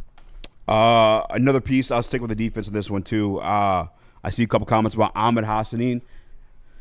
Just as advertised. Yeah. Just always going hard. He made a play today against the second team unit, but he looked back into the offensive coaches and gave him a little finger wag, a little no, not in my house. I'm loving the swag there. He seems like he's getting comfortable. And again, that's another guy you're looking at, another developmental piece, but who's already shown a little bit of impact. I put it out there on Twitter over the weekend that he's taking second team reps. And people were trying to be negative about, because there's no one in front of him. Yeah, there are. Alquim Muhammad had 5 sacks last year and 15 pressures. There are guys that made impacts in this team on their way to becoming 15-2. And the fact that you drafted him as a known developmental piece and he's already making enough impact, you still got to perform at some point to be put on the second team. You're not just giving it there because there's no one else there. Especially with this coaching staff. They're not going to hand anybody anything. They're not going to just be like, oh, okay, yeah, here, go take those snaps. You have to earn everything you get with Dan Campbell, Calvin Shepard, and this coaching staff. So, it's good to see that. And, I'm not surprised the way everybody talks about him, the way they like their players, what he brings, the effort, the attitude, trying to learn from everybody. This is a guy that this coaching staff is going to fall in love with. And as long as he provides that same effort with the athleticism and the abilities that he's shown in college, it's not like he was just this blob of unmolded talent at Boise State. He had a productive year. Yeah. So obviously it's Boise State, but he's a dog. If he goes to Alabama and has the same year he had at Boise State, he'd be a top 10 pick. Well, listen, I've been blessed to develop a little bit of a relationship with his brother. We had him on. There were some SEC teams that wear red that were trying to get him to come Looking for him. So put it to you that way. One more piece on defense. Then we go to break, come back, talk a little bit about the offense and a couple of the videos we got from Johnny Moe as well. But Raxter, I know it's not a starter. It's not a big name. But there's definitely going to be some impact from this kid on the team. He's an old man at this point. Off the line, Dominic Lovett in the 1v1s. Got jammed so hard he couldn't even get his route off. They had to reset the play. Did it again, and then this time he knocked the ball out of bounds. Raxter looked phenomenal. Howlett looked great out there too. This secondary, again, everything you're hearing out of camp from the media, from the coaches, I think specifically more, all this has been all affirmed by the coaches as well. It's real. This secondary looked phenomenal. Howlett looked good out there. Raxter looked good out there. Avonte Maddox looked good out there. Ennis Rakestraw came back today, but he was hobbled around too, just doing the team drill. Not doing team drills, I'm sorry. Just doing more 1v1 position drills at that point. Alex Anzalone was back out there as well. But yeah, the secondary, I guess we have so many pieces that are versatile. Avonte Maddox has played safety. He's played nickel. The same as Raxter. He's played outside. He's played nickel. I'm saying it's no matter who's banged up at any point, whether it be at a training camp portion or into the season, I'm feeling pretty comfortable about what we're trotting out there. Yeah, you've got a lot of depth pieces. I said it, early into the offseason that this is the best secondary that Brad Holmes has created. This is the best secondary the Detroit Lions have had in Brad Holmes' tenure. And I said they're going to be a top 5 secondary in the NFL next year. And when you look at what you have on the back end of that with Kirby Joseph and Brian Branch, that allows these corners to be more aggressive. That allows them to jam at the line, to try to jump routes and stuff, because you have 2 of the top 3 safeties in the National Football League behind you. And then I lied. One more piece. Brian Branch, he did get got in the 1v1 session. Sam Laporta, who looks fucking jacked, by the way. Remember, Sam Laporta always good. We look a little skinny. Hit Brian Branch with the nastiest spin moves. It made no sense to me because I'm not thinking Sam Laporta spin move. All right, 1v1s. They match back up. Second round, Sam Laporta hits with a nasty juke. It's not fucking Rock Ya-Sin trying to tackle Sam Laporta. This is Brian Branch. Like one guy that he's been voted the second best safety in the National Football League. Sam Laporta, I don't know how things are going to be divvied up on the offensive side of the ball, but we got some fucking weapons, man. Like it's going to get crazy out there. We can talk about that when we get back from the break. But first, Benny, tell us about Planet Fitness. Planet Fitness, the home of the judgment-free zone where everybody can get a full body workout in 30 minutes. And all memberships include fitness training. High school students ages 14 to 19 can work out for free all summer long until August 31st. So make sure you go check out the high school summer pass. Join in Club online at planetfitness.com. Planet Fitness, where your fitness is essential. Love Woodward Sports? Love wearing clothes? Then you should be wearing Woodward Sports clothes. Check out our full line of merch at woodwardsports.com. Just click on shop. We have all your favorite designs, like Dan Campbell kneecaps, Woodward golf, and of course, our own logoed out merchandise. Men, women, infants, kids, all love Woodward Sports. Impress your friends. Impress your boss. Impress your dog. Buy Woodward Sports merch today.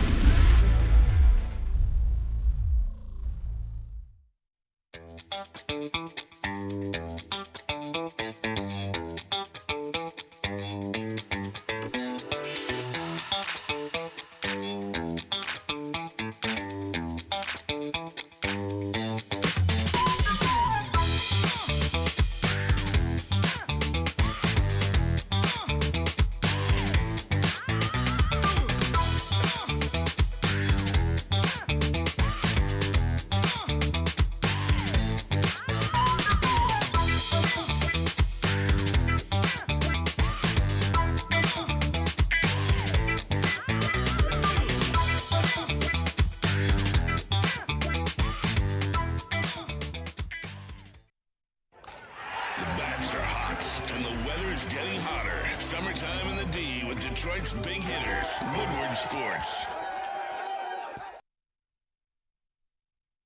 Sports fans, don't miss out on expert sports injury insights with Dr. Jeff Pierce of Michigan Sports and Spine. Join him every Tuesday on Big D Energy and Thursdays on the Braylon Edwards Show with Shep, powered by Michigan Sports and Spine and Amon-Ra of Southfield.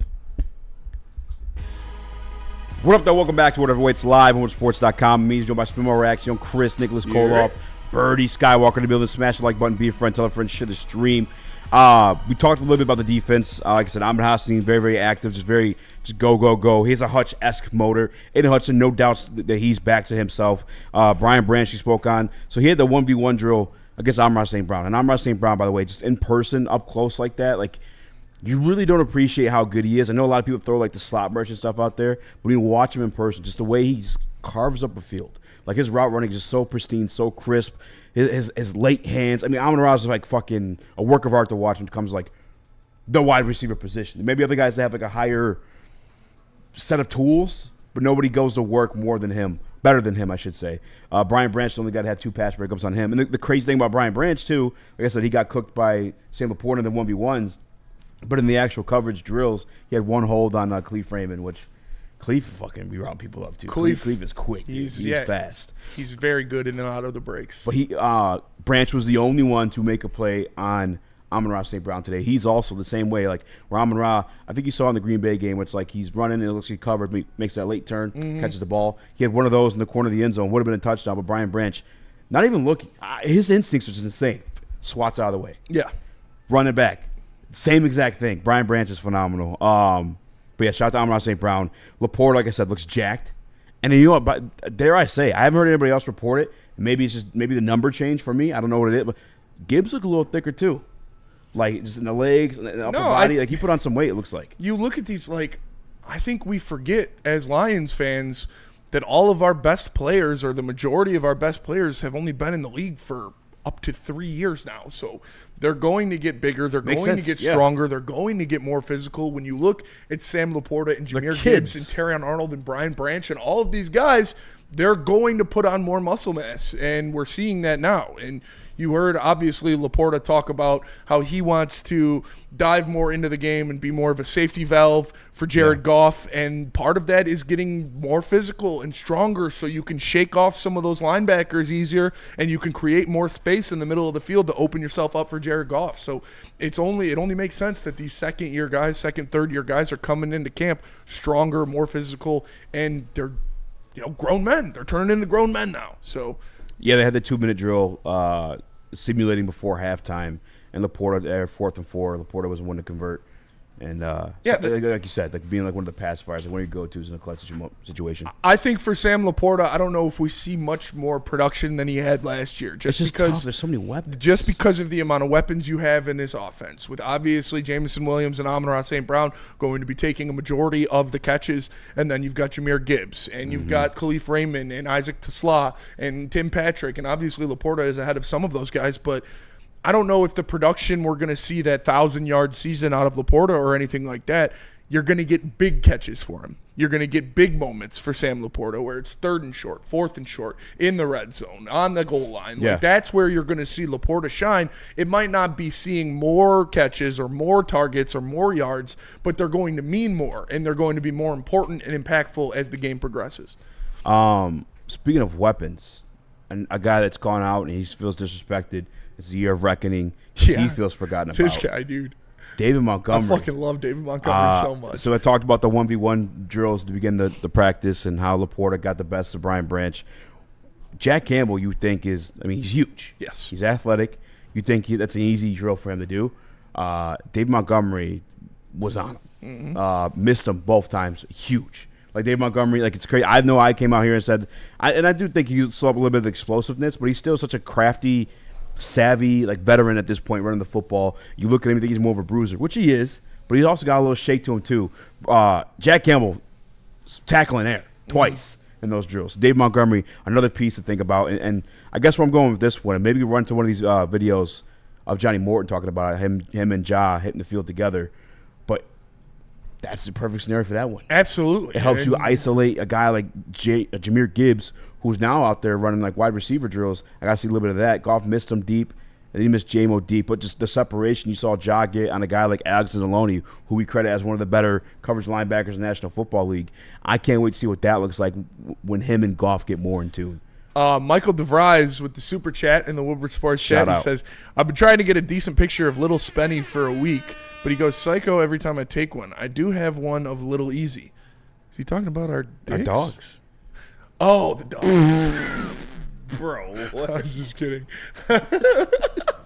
Hey, obviously you named the right one, Spenny, because I'm a maniac. But, yeah, send those in whenever you get pictures of them, Michael. That's fucking awesome, man. Yeah, I can't wait. That's so cool. Again, very, very cool. Gibbs, by the way. I can't wait for the first play I see where Jahmyr Gibbs and David Montgomery are both lined up in the backfield behind Jared Goff. Jared Goff options Jahmyr Gibbs out to the slot, and a linebacker follows him. Because that means they're playing man coverage, and you'll have an isolation of Jahmyr Gibbs against the linebacker. Clear out, let the man cook, because somebody's going to get embarrassed. You know, Johnny Morton said that he is you talked about today. He said I'm not going to vary too far away from the trick plays. But one thing he did mention is that he is going to go more vertical.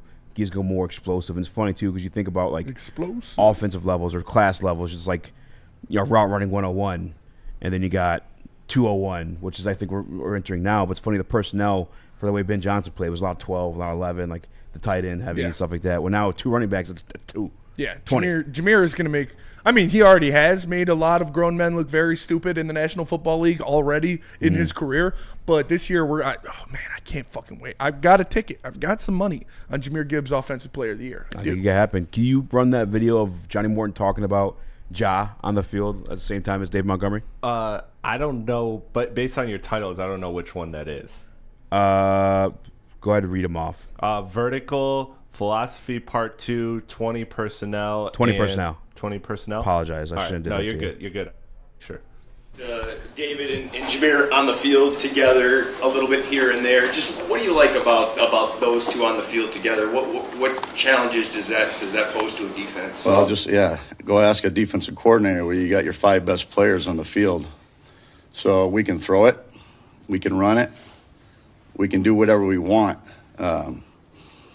So I'm all about making the defense uneasy. And then maybe I might get an automatic defensive front coverage or a blitz or something like that. So I'm always looking to put our best players on the field at all times. So I come from the school of multiple packages of personnel groupings, in and out of the huddle, trying to keep the defense, uneasy. That's the school I come from. So it's fun. All the coaches were trying to create different things to get these guys open or run the ball. So it's going to be a cool thing.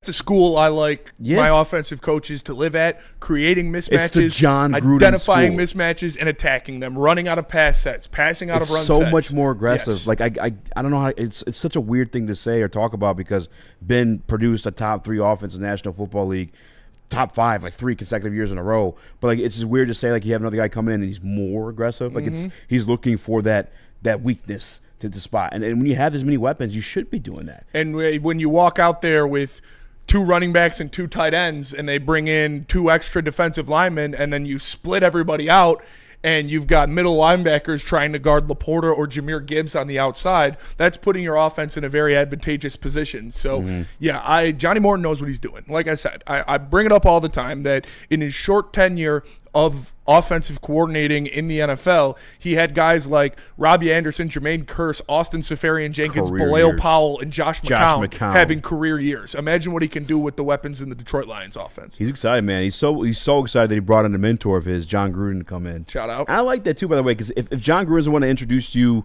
not to the game, but like help mold your offensive mindset, to have like the master there to like reaffirm some of the stuff you may be thinking. Because John Gruden's not just here for the day. John Gruden's here for the week. Oh, busy really? with John. Yeah, he's going to be here for the week leading into the preseason game. And that means we're going to get some good content of him with Jared Goff behind the scenes, like doing his Barstool thing. Like he's a big Jared Goff guy. He called Jared Goff. Reminds him of Joe Montana. Yeah, I threw a couple of those in there. Joe Montana. We're going to go to break real quick, and we'll come back. We'll do the John Gruden stuff. Yeah. I've got a couple videos in there, him talking about Jared Goff and him talking about his protege, Johnny Morton. But first, tell us about BlackRock, Chris. You about BlackRock because, fellas, you know what it is. It's Monday, so it's a new week of the competition. Week 3 of the 8-week giveaway rolls on. Congrats to our Filet for a Year winner, Gretchen Peters from Portage. Shout out Portage, Michigan. Don't know where that is, but shout out to you there. Next up, the lucky winner is about to get a level up on their backyard barbecue with a Traeger grill. Enter by scanning the QR code. Every entry also gets you a shot at the grand prize, which, as you know, is 4 tickets to the home football opener on September 14th. That entry period closes this weekend on August 3rd. Ready, set, sizzle. No one gives away more cash and prizes than Woodward Sports. You don't believe us? Here's our latest $10,000 winner. You guys posted, hey, if you guess all this stuff right, we'll give it's $10,000. I'm like, okay, well, why the hell not? And the winning doesn't stop there. How about our Outkick Your Coverage winner? I think you won. We got Tully, everybody. This guy's got a hot girl. Bigger prizes, bigger giveaways, cash, merch, tickets, and more. All from the biggest sports network in Detroit. No one does it bigger and better than Woodward Sports. Make sure you're following, liking, subscribing on Instagram, Facebook, X, and YouTube for your chances to share in the winning. From Detroit's #1 sports network, Woodward Sports. Big injuries, big news. Twice a week, Dr. Jeff Pierce from Michigan Sports and Spine joins Woodward Sports Network for the Injury Insider Report. Big D Energy Tuesdays at noon, and Ermanni and Edwards with Maz Thursdays at 3:30. Get expert analysis and in-depth breakdowns on the latest sports injuries from the man trusted by top athletes in the community, like D-Mac. Whether it's the Lions, Pistons, Tigers, or Red Wings, Dr. Pierce talks us through it all. Don't miss the Injury Insider Report with Dr. Jeff Pierce, your go-to source for understanding the impact of injuries on the games and players we love. Only on Woodward Sports Network. Scan the QR code on the screen or go to MichiganSportsandSpine.com to see if Dr. Jeff Pierce can help you.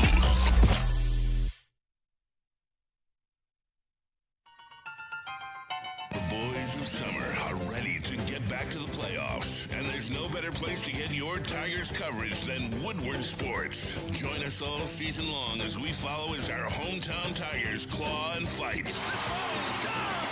Boys are back in town. Feel the roar with Woodward Sports.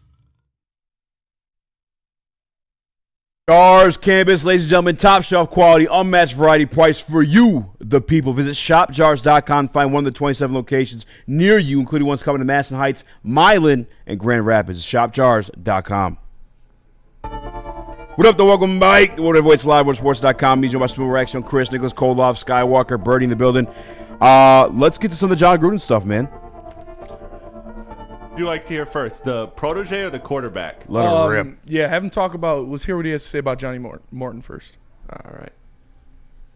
If he benefited by being around me a little bit, I'm happy to hear that. But he is a hard-working guy. For all the Detroit fans, what you don't see is the work ethic that you're getting. This guy's nuts. People thought I was nuts. This guy is freaking nuts, man. He loves it. He's a creative guy. He's a great competitor. And I can't wait to see the Lions open up the season. That's talking about in reference to Johnny Morton. Talking about Johnny Morton right there. And you get a little taste of it, too, because Johnny Morton actually, if you want – did I put the one in there where he's talking about just, like, his philosophy of, like, how he went down into creating this offense? Because he said he didn't even take an offseason. He said he went down, he self-scouted the defense just to get himself in the mold of becoming an offensive coordinator again and drawing things up, an attacking guy like he is. He's got that work ethic. He's a sicko. Yeah. A sycophant, I think Stick is what I called him earlier. Philosophy part 2. Run it. Is that the clip? All yeah, right, let's run with that. Seems like it works. When we talked to you in the spring at the Combine, you talked about just your love of game planning and really diving into the film to pick apart weaknesses of opponents. How does that compare to this time of year where you're diving into the film of your own guys and trying to maybe unlock something or find the best positions to put them in? Yeah, so I really didn't go on vacation this year until like the last 10 days. I was just in here looking at what we did in OTAs and things like that and looking at our defense, and I basically game planned our defense. I want to put this guy here. I want to put that guy there. We want to do this versus that because I think that's important. I want them to see, where I'm coming from, what I'm going to do during the season. So if it means me getting here early like I always do, so be it. I mean, I did it this morning.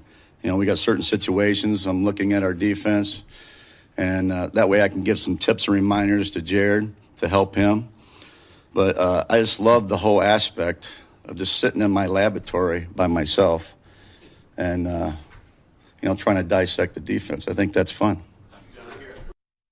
This guy's vacation was game planning, which I don't blame him. Like all those shiny toys you get in that offensive side of the ball, Jameson Williams, Amon-Ra St. Brown, Sam Laporta, Jameer Gibbs, Dave Montgomery, Isaac Tesla, loading.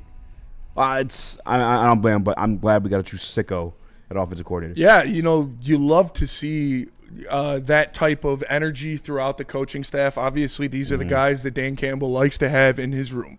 Guys that, whether it's players or coaches, guys that eat, sleep, shit football. Yeah. And that's what Johnny Morton is. He's just another absolute sicko when it comes to the X's and O's.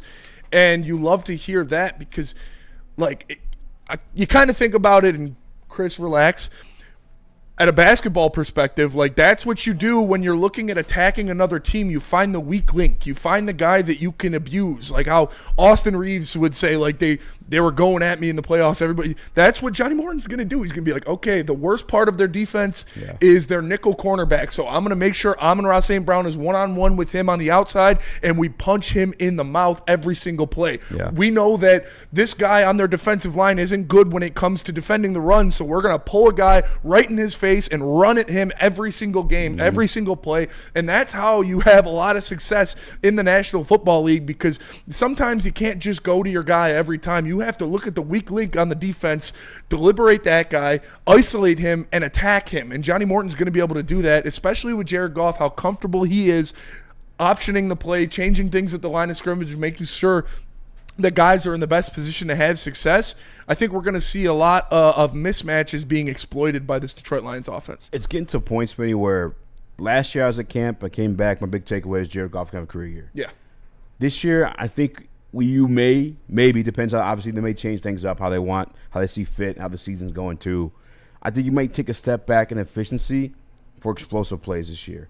So I think Jared Goff, I don't know if it'd be a better year than he had last year, but I think yardage wise, I think you will see a lot more. I think he might have a career high in yards this year. All I know is expect a lot of hot routes if you see one-on-ones on Jameson Williams at the beginning of the year, because I don't know if teams really know what's going to happen with J-Mo yet. Like, I know you see the tape on him, you're like, oh, he's explosive. You got to watch him. You got to make – I don't think teams really understand the wide receiver he's molding himself into. Yeah, he's starting to run complex routes. Some weird stuff where a lot of people aren't – I'm not used to him running it. Go ahead and play one Johnny Morton talking about the vertical. Where am I looking? Vertical. There we go. We'll leave it there. I was going to say verticality. Vertical passing game going. I mean, how much do you see that being? Have you been watching practice? Yeah. Again, I'm isolating guys. I want to give them the chance, so I'm taking more shots.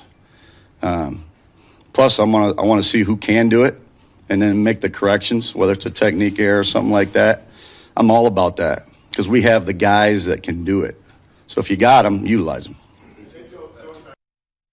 Exactly, dude. Like, when you have a guy of Jameson Williams' ability and skill set, when you just drafted a 6'4", 4'4", 40-inch vertical white boy out of Arkansas, 4'3". like, you're going to want to put them up one-on-one with a quarterback or cornerback, and if you see that, I like the odds that he is going to outrun you or he is going to get over you and get that ball. Last year, I gave you guys, if you're fantasy football players, that is, I gave you the crown jewel of Malik Neighbors. And this one, not even like a big surprise. You should know this already based on what he's been his entire career.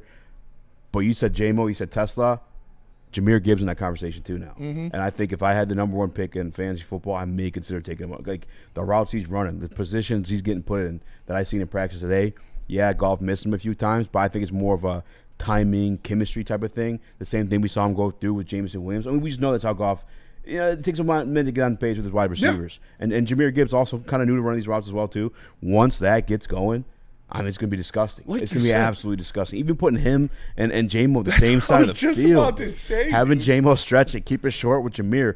I watched – there's someone I think it put it out there. I don't know who it was on Twitter. I'll retweet it today at some point. But they put every single one of Jahmyr Gibbs' catches like on highlight film. Mm-hmm. Never was a tackle the first play. No. The first guy always missed. So have Jahmyr Gibbs wide open like it's just if you put J-Mo and Jahmyr Gibbs on the same side of the field, one of those guys is going to be singled up. Mm-hmm. Hey, like, you can't double cover both of those guys and then leave Amon-Ra by himself on the other side. Like, no, one of those guys is going to be single coverage against probably a nickel corner. It's going to be disgusting, bro. Jahmyr Gibbs is going to have a fucking filthy year. Yeah. I promise you. We got, Chris, did you grab that video? Yeah, so this is just quick. I just saw it. If you can loop it, too. So this is, I don't know if there's any audio in it. So I muted it. Here's J-Mo running a route at camp that's just this is one right before the sideline. Just look at off the line, boom, and then break at the top route of I the was boom. talking about, Like, that is crisp, that is concise, that is deliberate, and that is excellent route running. And if you're getting that from Jameson Williams, who is by far the most explosive receiver in the NFL, look out, dude. Yeah, it's gonna be a fun year. And the crazy part about it too is we're talking about how like the finesse, this guy can do this guy can do that. What are you gonna do? What are you gonna do? Also, if it came down to it, and we saw it last year against the Green Bay, and when we needed it the most, what are you going to do when we need 2 yards? What you going to do? What you going to do, brother? When Campbell Mania's coming for you. No, when they punch it down your fucking throat to set all this up. Yes. When they run Dave Montgomery over and over and over and over, just beat the fuck out of your defense to the point where you're like, okay, we need extra bodies out here. Let's go grab an extra linebacker, running a 4-4 at this point. And then they fucking spread the field. The running back that you had in the backfield, and you have Dave Montgomery, he spreads out to play fucking slot wide receiver. I can't fucking wait for the season to start. The Detroit Lions offense has an embarrassment of riches. Like, the amount of players on this team that can be top of their position group when we're talking first team all-pro level talent. Yeah. It's nasty, man. And you have arguably the most explosive wide receiver in the league, arguably the most explosive running back in the league, a 2-time first team all-pro wide receiver that we haven't even really mentioned yet when we're talking about go black and blue on him and just run the fuck. Think about the overtime we had against the LA Rams last year for the first game of the year. Ran the ball every time. Every fucking time. It was just here, man. Duo. Like, you have that ability to set that up, too, Oh, with that man. type of running back as well. It's nasty. I was one of the ones that had a concern about the offense moving forward. Obviously, eventually, I was like, we got too many fucking good pieces to be Kinda concerned idiot-proof. about. It's truly, And Johnny truly Morton's an no idiot. idiot. And this guy's he's going to go fucking crazy. He's crazy. If you have a crazy man, like John Gruden tell you, this guy's even fucking crazier, he's going to get fucking sick out there. Yeah. It's going to get disgusting. Yeah, I can't wait. Nick, you've been quiet, man. I'm fired up, boys. Let's go. I mean, I wish it was football season here too, but obviously baseball is just a grueling season. But when in terms of this football team, couple of things I want to hit on real quick. So you went to me. I do believe Sam Laporta can get over 1,000 yards. I know there is so many mouths to feed on this team, but I think with everything going on and everything that other teams and defenses are going to have to do to stop the speed of Jamison Williams and Jahmyr Gibbs, I think it's just going to open up things for Sam Laporta. You talked about him cooking Brian Branch. If he was cooking Brian Branch, watch out to the rest of the NFL, because Sam Laporta is going to be an absolute weapon, and I do believe he can get over 1,000 yards, get back to that all-pro status as a tight end. And I didn't get to see it today in person for Isaac Tesla, but the stuff that's coming over the weekend too, like that guy, once he gets a release package down, that's other people saying like they're concerned about his separation. Like, brother, he is just now playing, like he's learning. Yeah. He runs a 4.3. I promise you. Once he figures some shit out, he's going to get some separation. And shit's going to get a whole hell of a lot worse for other teams. I would love to see Isaac Tesla go work out with Puka Nacua and Devontae Adams next summer. Oh, yeah. I mean, even Amon-Ra. You talk about body type and level. Like, Devontae Adams, Puka Nacua, pretty much the long, rangy type of wide receiver. And Devontae Adams has one of the nastiest releases I've ever seen in the National Football League. So if Isaac Tesla can learn some of that from him, look out. Loading. I see a couple comments on Woodward Sports Chat about the offensive line. Let's do that. But after we tell you guys about the Massage Chair House over in Bloomfield Hills at the corner of Woodward and Long Lake Road, go check them out. The All Pros Hall of Famer shop there. I can't say who. You may bump into somebody famous there that, may have a championship ring on the finger or a gold jacket on them, because they make the best massage chairs in the business by the guy who has the best massage chair review channel in the interwebs. I was almost said smash the like button. Scan the QR code. Visit massagechairhouse.com. Detroit has the best sports fans in the world. That's why they deserve the best sports coverage in the world. We are the Woodward Sports Network. Why do we fight? We fight to protect the innocent, to hold the powerful accountable, to bring the oppressors to justice. Why do we fight? We fight to secure and preserve our civil liberties, to get each and every one of our clients the justice they deserve, and to make the lives of real people just like you whole again. ThenFights.com. Get ready for the ultimate sports experience. Join former University of Michigan star and NFL sensation Braylon Edwards alongside the charismatic Shep. Braylon Edwards, touchdown Michigan! As they break down the latest in sports like never before. Tune into the Braylon Edwards Show with Shep. Touchdown, Braylon Edwards! Weekdays from 2 to 4 p.m. only on the Woodward Sports Network. Don't miss out on hot topics, insider insights, and the banter that keeps you coming back for more.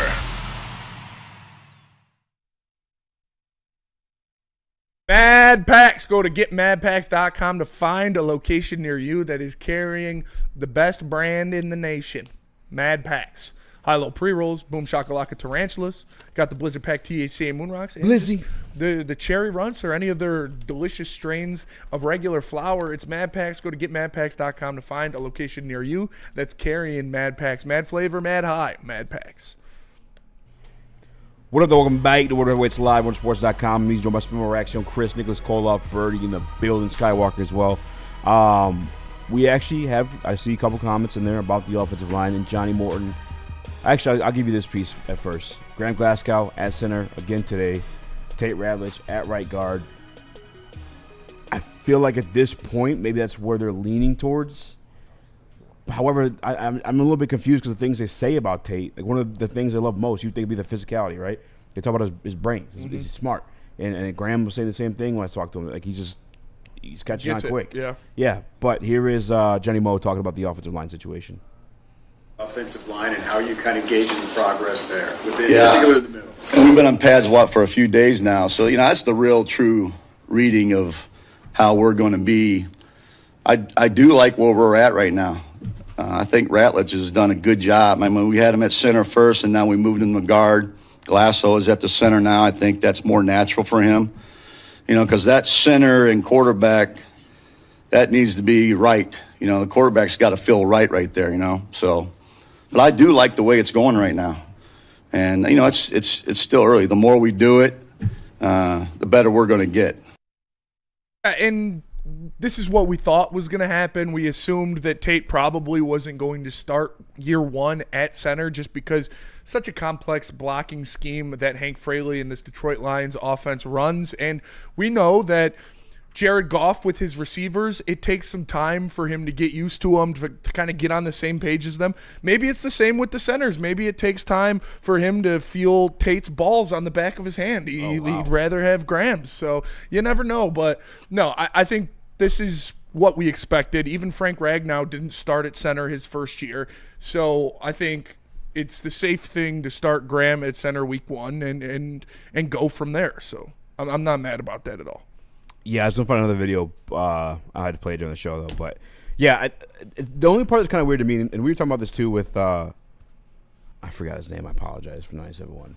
I think it's Will Birchfield. Oh, yeah. Phenomenal, by the way. Birchie. The Birchie kid, as they say. Because you can throw Graham in there so effortlessly, it felt like maybe Tate should be getting more of these practice reps at center. You know what I'm saying? Like, I don't know. I kind of like understand that, too, like wanting to keep Tate there until it's like, okay, well, we're going to have to go Graham. Like, that's going to be our best opportunity. But in practice, I feel like you have the availability to play Tate in center and let him get those more reps. But more and more, it's feeling like it's going to be Graham at center. I want to see Tate start the Hall of Fame game at center. I think he will. I want to see him get a series or two under center. And because no matter how you look at it, he's going to be your center of the future. Yes. Unless he proves that he's not. Does that make sense? Like, yeah. If you hit the draft next year, go get a guy that's a center by trade. I think he's going to be the center of the future. Yeah. I mean, listen, again, you look at a 6'7" guard, you're going to think physicality. You put on the tape, you think physicality, dirtbag. Like, that's going to be the stuff you hear about him. For them complimenting how quick he's picking it up, he's going to be your center. Yeah. Because that's the only piece he's missing. He's still able to fire off the ball, and the physicality stuff is there. But when your coaches are complimenting how quick you're picking it up, he's be fine. Nick, are you comfortable with Graham starting at center? Yeah, I am. I think I'm not extremely confident, but I'm comfortable. I think with all of the help around him on this offensive line, I have more faith like that Mahogany can be a plus guard than I believe Graham can be a plus center. I believe in Tate as a rookie to hit the ground running in his first season as a Detroit Lion. I believe Penei Sewell is going to continue to be one of the best tackles in the league as an all-pro, and I believe Taylor Decker is going to be a Pro Bowl-esque left tackle for this team. So, yeah, if Graham Glasgow can be, I'm comfortable, not confident that he can be like a Pro Bowl level or anything, but I think the other guys have the upside to get to that level. Yeah, and I think if you have that, then it covers up a lot of Graham's, weaknesses. Yeah, I will say that, too. Like, it's tough as well to – because in asking about the offensive line, people are asking how they looked. I will say in that 2-minute drill, the defense dominated, and the majority of it was the defensive line. But then we also have a dog-ass defensive line. At least when you look at our stars, Aiden Hutchinson, Davenport, he's been phenomenal in camp this year. Reader as well. Like I heard Cunningham looks really good. Did you see anything Zach on him? Cunningham? I know over the weekend, I wasn't paying too much attention, to be honest with you. I didn't notice Cunningham. Back today? Tyleek was back. I will say Graham was working Tyleek a little bit. I saw a couple of those reps. Yeah.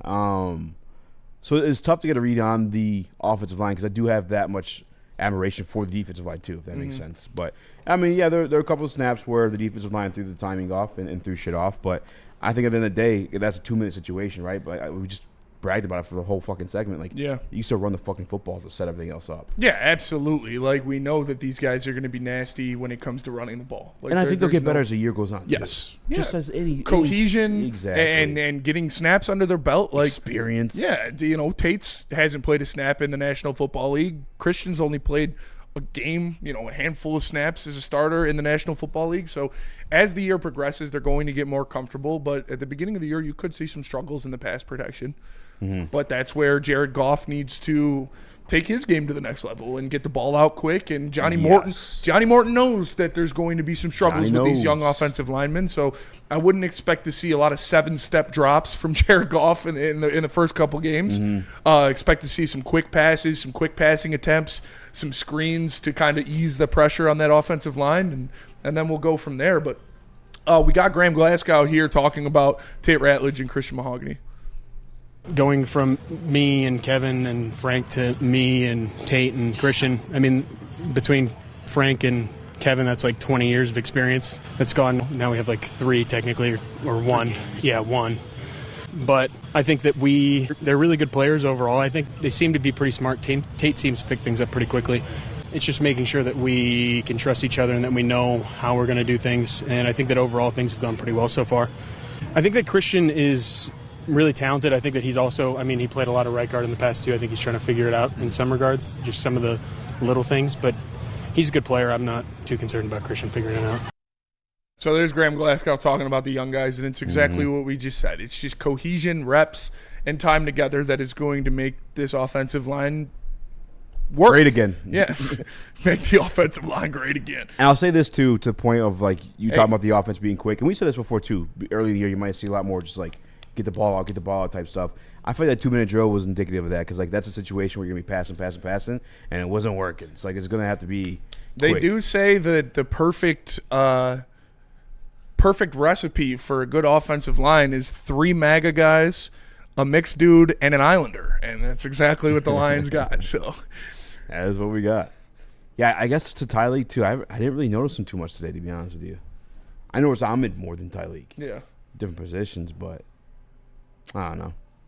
But he's rookie. He's a rookie, man. Give him some time. Yeah. Give him some time. All right. Let's go to break. Quick question for you. Yes, sir. You said Graham was kind of dominating Tyleek Williams? Yeah. In some reps? On the goal line, How yeah. many? Graham and Mahogany. How many reps? All of them. Too early to say B word? Yes. What? Jesus Christ, dude. I was just waiting to hear the first negative news for Tyleek Williams. I've been waiting for that one. Yeah, he'll be fine. Well, he did go to war with the fan base. The draft. Yeah, Jeremy Reisman, tough guy. People don't forget. I never forget. Let me tell you about Loom Cannabis. If you're ready to throw the B word around, you're definitely smoking that good shit. Make sure you get it from Loom. You can get their buzzing drinks as well. 7.5 milligrams of THC in a can. Perfect for the golf course. Perfect for the bonfire. Wherever you're at in the summer, it's the drink of the summer. It's the buzzing long drink. Go to Loom.com. Use the promo code WSN30 to get 30% off your order. It's Loom Cannabis. Love Woodward Sports? Love wearing clothes? Then you should be wearing Woodward Sports clothes. Check out our full line of merch at woodwardsports.com. Just click on shop. We have all your favorite designs, like Dan Campbell kneecaps, Woodward golf, and of course, our own logoed out merchandise. Men, women, infants, kids all love Woodward Sports. Impress your friends. Impress your boss. Impress your dog. Buy Woodward Sports merch today.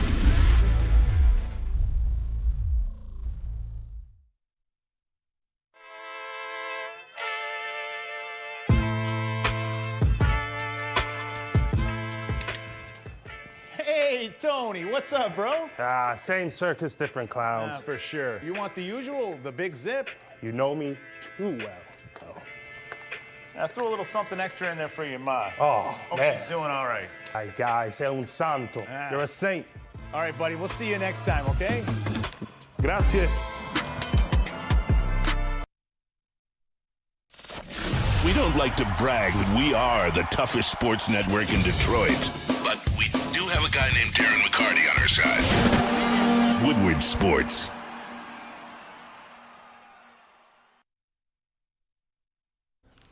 If you do not already have Detroit sports swag, go to woodwardsports.com. Click that shop tab there. Get yourself some brand new Detroit sports swag, hoodies, tees, hats, all of that, all teams, all seasons. New designs constantly being updated throughout all seasons, so make sure you are tapping in for the best Detroit sports merch in the game right here at Woodward Sports.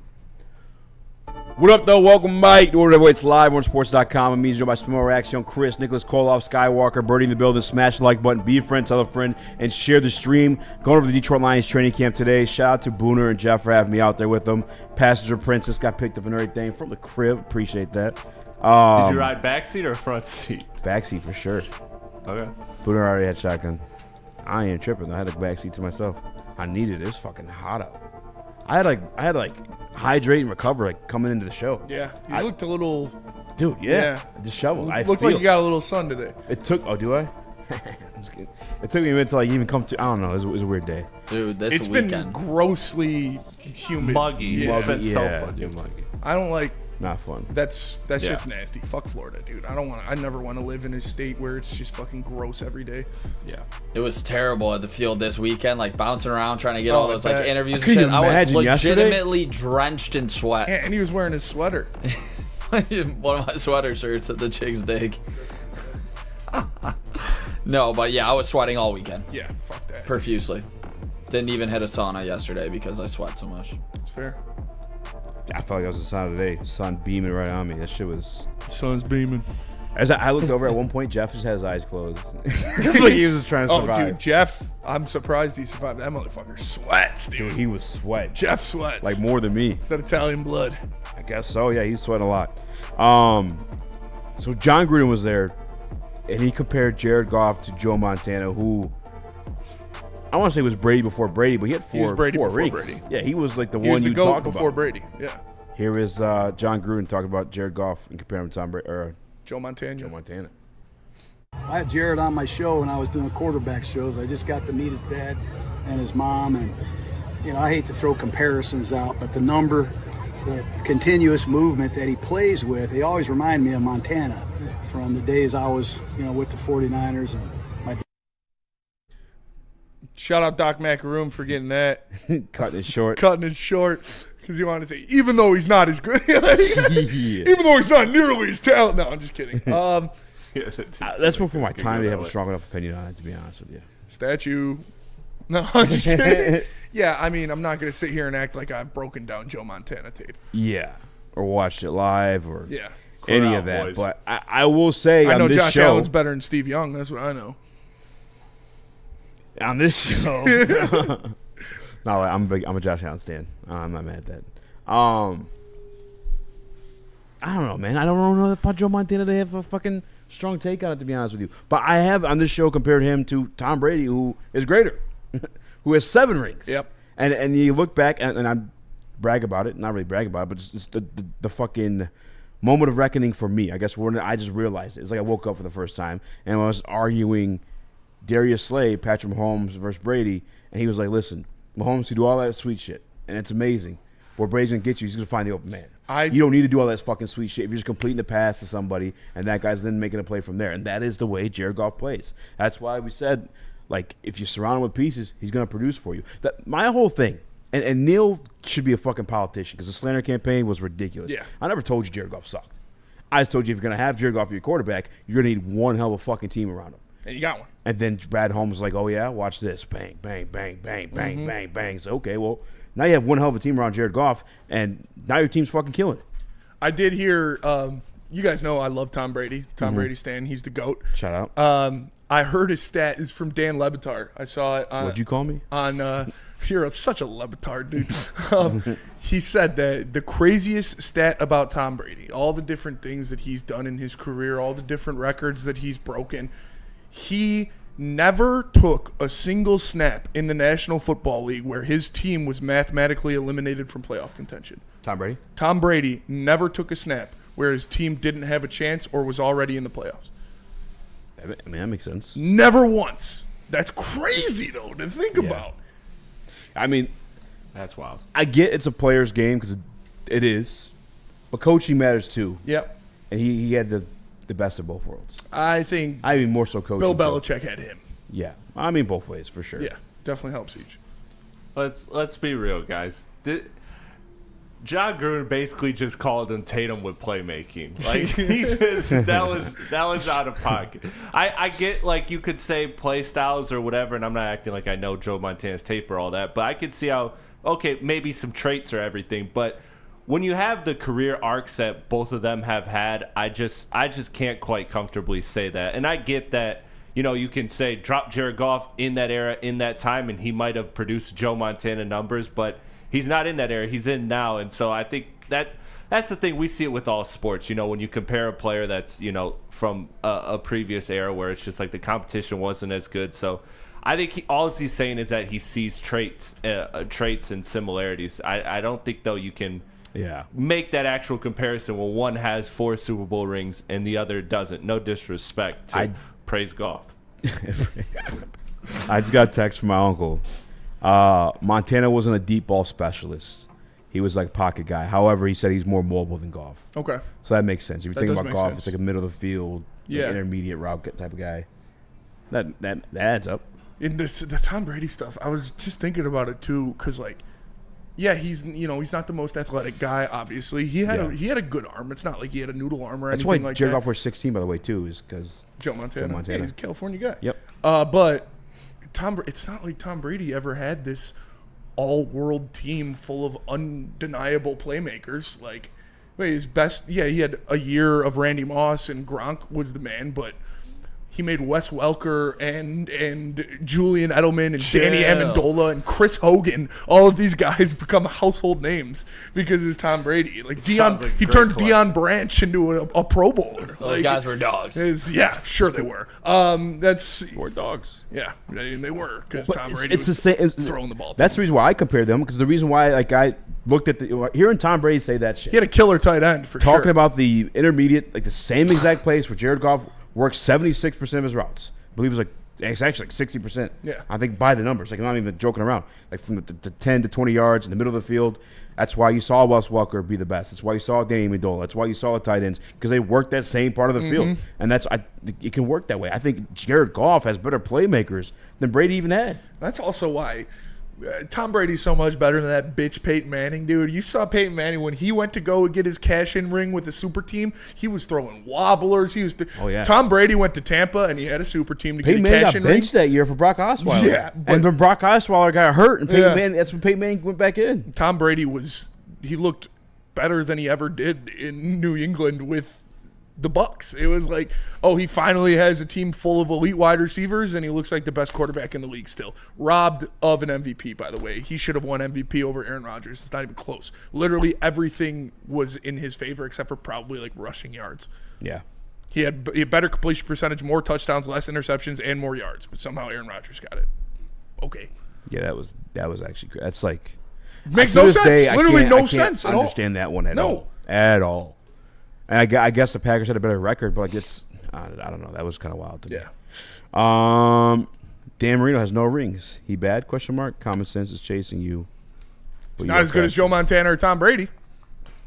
Weezy D313 again, just proving that his takes are always all over the place. He says that's cap. Peyton was better than Brady. No, literally in no aspect of football at all is Peyton Manning better than Tom Brady. Not playoff success, not regular season success, not yards, not touchdowns. So, I mean, maybe forehead size, he'll have that. And having a brother that can beat him are the two things that Peyton Manning has on Tom Brady. Eli beat both of them. Yeah. Actually, I think Eli's he's son like of a bitch. He's like a fucking idiot savant. Like the guy Eli was locked in, but also Eli was also gifted one of the greatest defensive lines in the history of the NFL. A genius cousin. Yeah. Pre-snap, maybe. Yeah, maybe pre-snap. Pre-snap, probably the only thing I'd consider. Omaha! Like, cool. You had a cool catchphrase. It's not like Tom Brady was bad pre-snap. You're good, Jay Swish. I just had nothing to say, so I read your comment. Shout out Jay I'm Swish. not picking on you at all. Shout out Jay Swish. Yeah, it's football's such a team game, though, too. It's like, yeah, he points to the rings, but it's like some of those were field goals, some of those defense, you know what I'm saying? Like, but Tom Brady, regardless. Got him there every time. Regardless, he's great. Like I said, making the right play, Sometimes it's as simple as that. You don't need to do all the extra shit. I mean, that Atlanta one though is worth like 2 rings. So I feel like that, Yeah, like Atlanta when you win, crazy. when you win that one, you can kind of say like, Shout out to okay, James there was White, another dude. one. Yeah, James White went in. Didn't he score like 4 touchdowns in that? Or it was like 3 touchdowns in the second half from James White. I think it was even 3. know. That I know. Well, Julian Edelman had that crazy catch. Julian Edelman had the David catch. Tyree-esque Dante catch. Hightower had the strip sack. Dude, that's one of the best Super Bowls for a long time. Because the other thing too is like I was like, oh, when Tom Brady went to Tampa, I'm like, oh, we get to see him without Bill, but they built a fucking super team. Yeah. I'm like, well, Insane team. You had Mike Evans, Chris Godwin, Antonio Brown, Rob Gronkowski, like prime Leonard Fournette. Yeah, Leonard Fournette and who was their other running back? The speedster. Fucking LeGarrette Blount. Yeah. Oh my God. Dude, they had an insane team. Was that Tristan Wirfs' rookie year? Yeah. And the defense obviously was just absolutely Jason stacked. Pierre-Paul. Yeah. Yeah. Levante David. Dominican Sue. Yeah. Wasn't Sue on that team, right? Yep. Yeah, Vita Vea and Dominican Sue. Yeah. What the fuck? With Jason Pierre-Paul. Yeah. Levante David in his Levante prime. David, Devin White. Like they had such a nasty team. Dude. And then of course Mahomes fucking missing 2 offensive linemen in that one. Yep. And 1 injured. That's kind of crazy. 2020 Tampa Bay Bucks. Oh, Gronk. Yeah. Oh yeah. And Cameron Brate. You just named 30 people. Yeah, dude. It's honestly insane. Their team, that was one of the best And teams they had the ever. other 2, the light skin tight end too. Right? Didn't they have him still? Yeah, O.J. Howard. Yeah. Yeah. Who obviously not the great, but he's like he's an He was athlete. first Guy can round make some pick out of plays. Alabama. Yeah. All right, guys, 17 more. You got to guess them all. Yeah. 17 more on the I'm roster. pretty sure, well, you had Carlton Davis, you had Jamel Dean, you had Antoine Winfield. Who was their other safety? Yeah, that team was honestly fucking. It was one of the greatest teams ever assembled. It really is. Poor Bill. Because now people will say the Brady over him thing too. But I mean, he did it to his credit. Devin White. Yeah. Yeah, their linebacking core was Devin White, A.Q. Levante Shipley David, and on the offensive line. Yeah. Pat O'Connor. Shout out Pat O'Connor. Pat O'Connor was on that team. Bill I have Belichick, a though, feeling he's he's going to see a lot of still reps with younger Detroit host, Lions. so You might he's see a lot of down action with us. LaShawn McCoy. Yep, they had Shady McCoy. Yeah, didn't they have Shady yeah. McCoy, LeGarrette Blount, and Leonard Fournette? Yep, and Ronald Jones. Remember he had a little bit of Yeah. Fucking hell. Everybody was like, we'll take $10. Just win us a Super Bowl, Tom. He had fucking Antonio Brown sleeping on his Insane. couch, banging his wife. And that's how committed he was. Yeah. He let that guy fucking come. They had Richard smash Sherman, his too? wife. I think it was after. Yeah, I think so. He was too. after. Yeah, AB. Yeah. That was Insane squad. Yeah. Mailbag coming up next. But first, tell us about Feldman Chevrolet. Feldman Chevrolet is Michigan's Show's already number over. one Chevy dealer with 5 locations in Highland, New Hudson, Novi, Livonia, and Lansing. This month's specials include This month's specials include 2025 Silverado 1500 Crew lease for $189 a month. You can also get a 2026 Equinox LT lease for $209 a month. This offer ends August 10th, so get there quick. No one gives away more cash and prizes than Woodward Sports. You don't believe us? Here's our latest $10,000 winner. You know, you guys posted, hey, if you guess all this stuff right, you know, we'll give it's $10,000. I'm like, okay, well, why the hell not? And the winning doesn't stop there. How about our Outkick Your Coverage winner? Let's give it up for David Tully, everybody. David Tully. This guy's got a hot girl. Bigger prizes, bigger giveaways, cash, merch, tickets, and more. All from the biggest sports network in Detroit. No one does it bigger and better than Woodward Sports. Make sure you're following, liking, subscribing on Instagram, Facebook, X, and YouTube for your chances to share in the winning. From Detroit's #1 sports network, Woodward Sports. How do people feel about getting a Planet Fitness membership for $15 a month? How do they like working out in a clean and spacious gym that's filled with equipment for every workout? And how about free fitness training in the judgment-free zone that leaves them feeling energized all day long? Join Planet Fitness today with the free PF app, online or in club, and start getting that big fitness energy for $15 a month.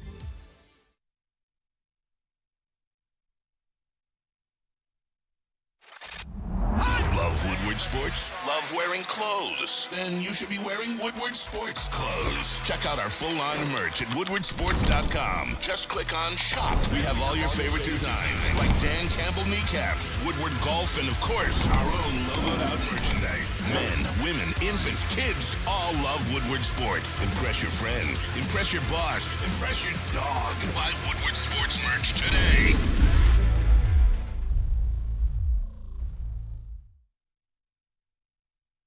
What up, though? Welcome, Mike. World Heavyweights Live on sports.com. Yo, did you see the lady at the Yankees game fucking yanking herself? Oh, just yanking herself. You mean getting blasted by her man? Fucking crazy. Eazy loves women like that.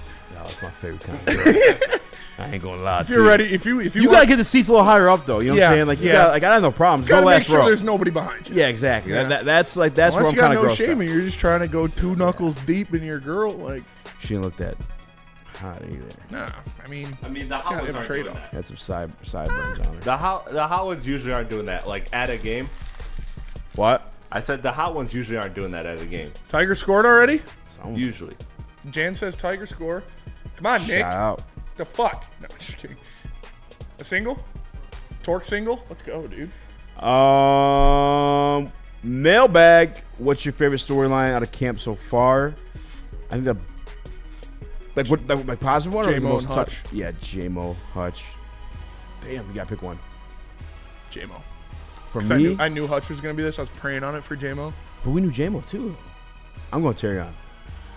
Because there was a little bit of like, you knew it was gonna be like some development, but like at what level? Instead of level, it's like fucking sizable chunk in advancement. So I'll go with Terry on. It's fair. What's dirtier, the ocean or the ground? Earth. That's a good one. I heard What's J-Mo and the dirty? boys talking about this at camp. By definition, it's Earth, right? Like it's dirt. I feel like it's the ocean, though. Yeah, that's where they're just- pissing and Yeah, shitting. just piss and shit just Same stays there. thing with the Earth. Where's it gonna go? Where dogs poop. No, we dump it in the ocean. No, dogs poop. I mean, everybody. And we poops. pollute the oceans more than we. Well, it's probably pretty similar. It's Earth. I feel like don't cruise ships pollute way more than like every car in the world combined? If we're the ones doing the polluting, we're on the land way more than we are yeah, the but ocean. there's way more ocean than there is land. The ocean's cleaner. Then. That's why it's probably clean. And the No, salt, there's more the place to salt dump. doesn't technically dissolve it. Isn't that what the salt could happen water too, does? That's what oil companies Yeah, say. that's what they say. Yeah, don't worry about the oil spill. The salt will take care of it. It's Earth for sure. Mailbag. Shout out my dad who's still at the hospital. Easy. Nice one. When the ticket thinks the Tigers are only getting one player during the trade deadline. Your thoughts? Well, They're they already got definitely two. getting more. I mean, Scott Harris came out and told you they're going to be active at the deadline like 2 months ago. Like they're doing more. They already got two. That Shout out to your dad, Steve-O. Hopefully Shout out to your dad, he's too, yeah. doing better. Shout out. Would you lick the ground before you lick the ocean? No, absolutely I would not. lick the ground before I drink ocean water. I mean, you. What do you mean I wouldn't? You wouldn't. I'll go lick the ground right now. All right, go do it. I mean, I'll do it when we walk out. I'll order. I'll order some ocean water. Test Yeah, this theory.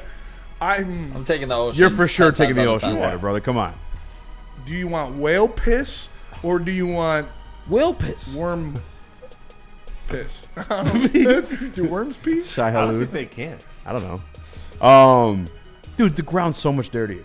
You ever? All right, so like when I was in Hawaii, got to How stick do in you the know rocks. this?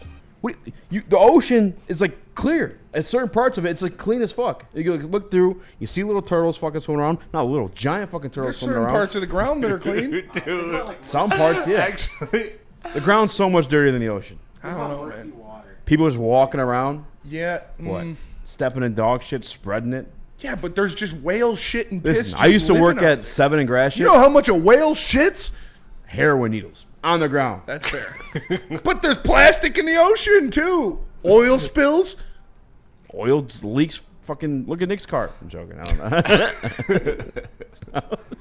destroying the environment. I want to hurt What's him, up? dude. What's up with the stray? Come on, I'm proud of my Dude, the car. ground's I way bought that dirtier. bitch. There's no way. Ocean bought water that drives bitch. you insane. That is true. Your physical health will do a lot worse drinking ocean water than it will licking the ground. Because you physically can't drink too much ocean water. You can lick the ground as much as you want. You might get herpes or something, but You'll go crazy if you drink too much ocean water. I don't know, dude. How many people are licking the ground to test this theory? I think more people than just sitting there chugging ocean water. We should find two homeless. It was a lick. And test this theory. Yeah, an ocean homeless and a ground homeless. We're just licking the fucking ground. Darren Man, Eazy. It's the ginger, the Brands jersey from training camp. Waymo has looked explosive this camp. Morton is letting him run way more routes and letting him do what he's comfy with.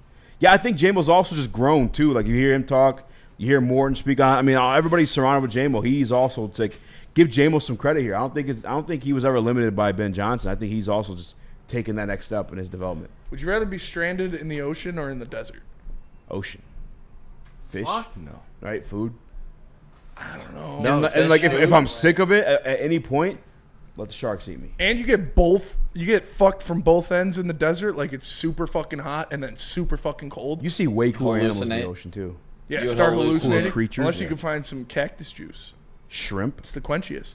Did you guys watch Happy Gilmore too? No. I did not, but I did rewatch Happy Gilmore. My favorite part was just suck my white ass. Yeah. It's so funny as fuck. The price is wrong, bitch. Price is wrong. That's actually a great movie. Oh yeah, dude. Happy Gilmore's goated. The other random, really weird part too that I didn't like peep. I know it was in the movie, but if you forget about it, is like when they're at the ice arena having the date, and the one guy's singing the songs, like while they're dancing or whatever. Would you rather be trapped on a deserted island? I saw or in Fantastic like, Four. The forest. It was actually pretty solid. Best Marvel movie in a minute. Yeah, All right, I what's heard the it's question? really good. Yeah, like a deserted island, go see that. or like the deep forest in like deep forest, Appalachia, or like in where like the fuck? Where? How do you know that? Deep forest. Like isn't that some kind of skin disease? That's like the Carolinas, Alopecia? where it's like there's fucking some real weird shit that people talk about going on in the forest, like Mothman and Wendigos and skinwalkers and shit like that. Dog Boy? Yeah, Dog Boy. Dog Boy. Dog Boy's real. You never heard about Dog Boy? Never heard Oh, about dude, Dog Boy. you'll get high and look up Dog Northern Boy Michigan, boys. Yeah. I heard about the Chupacabra. That's in Mexico, yeah. Yeah. It's the same kind of deal with Dog Boy and Mothman and... Mothman. Mothman! I'm here to eat all your silk. I'm attracted by lights. Mothman! Attracted by lights. Have you guys seen the clips of Pedro Pascal coming out about him like having anxiety Dude, all and the groping memes all of, the like, women? the one of Tony Soprano banging the receptionist. It's like Pedro Pascal when he's anxious. That shit's funny. Did you guys see the It is kind of crazy though, because like, he doesn't do it with the male coworker. No, right? never seen him do it with a male coworker. Did you guys? Or Bella Ramsey. Yeah, that was one. That was He's like, funny. gross. Did you guys Yeah. see? Ew. Did you guys see the girl getting like absolutely finger blasted at that baseball game? We just talked about it, Nick. Way to lock in, dude. It's alright. He's watching the Tigers. Yeah, we did see that. Fuck, my bad. All right, well that was the Pedro Pascal on set. The Pedro Pascal memes when are he gets hilarious. anxiety. All I know is He's kind of the man. I know people are sick of him He's a and annoyed by deviant, him. dude. But he's a He's man. getting away with it. He's a deviant. Like that's deviant activity. Like, But the one, I saw one clip where she came to him. she definitely. It's like, bro, that's not on him. That's some dude's pregnant wife. Yeah. You talk about she not wanting to see your girl post pictures on Instagram, dude. Yeah. Imagine being on the red carpet. She fucking got her knuckle in Pedro Pascal's mouth. Yeah. I don't know. I she's also one of the first leads that had heavy plastic surgery, but still attractive when I watched that movie. But that'll do it for us today. Appreciate you tapping in. Make sure you smash usually that like like that. button for Eazy, for Nick, for Birdie, for Chris, for Skywalker. I am Spencer. We are the Are you heavyweights. sick of Pedro Pascal? I mean, he's a good actor. Yes, I'm he's- yeah. kind of sick of his antics. You know what made me like him was the one he did with Nicolas Cage. Yeah, I haven't seen that. Great movie. I haven't That seen movie's that. actually fucking I awesome. love Nick Cage, Fire. but I have not seen. Dude, I haven't been in a movie. Is that an A24 I don't movie? Is do that why that's so fucking good? Anything. I anymore, don't know. It was good though. I know. I noticed. I I noticed. You were too busy working. I Did don't you do see the anything. That's why new you were being Jurassic sad Park? today. I've You didn't get a weekend. bro. I didn't do anything. Jurassic Park. You see that one? We New haven't one? seen. We haven't seen Superman. I saw Fantastic Four. I was like, damn. I literally saw this before Spinny and I seen Superman, and we planned to go see Superman. You need to fucking take a day off. You got this weekend. All right, we're out of here. Maybe. Answer's not weekend, so maybe I'll have to do it again. All right, well, we'll see you guys tomorrow. Marketing Pro, lick my nuts. Your mother is a cheap slut. Peace.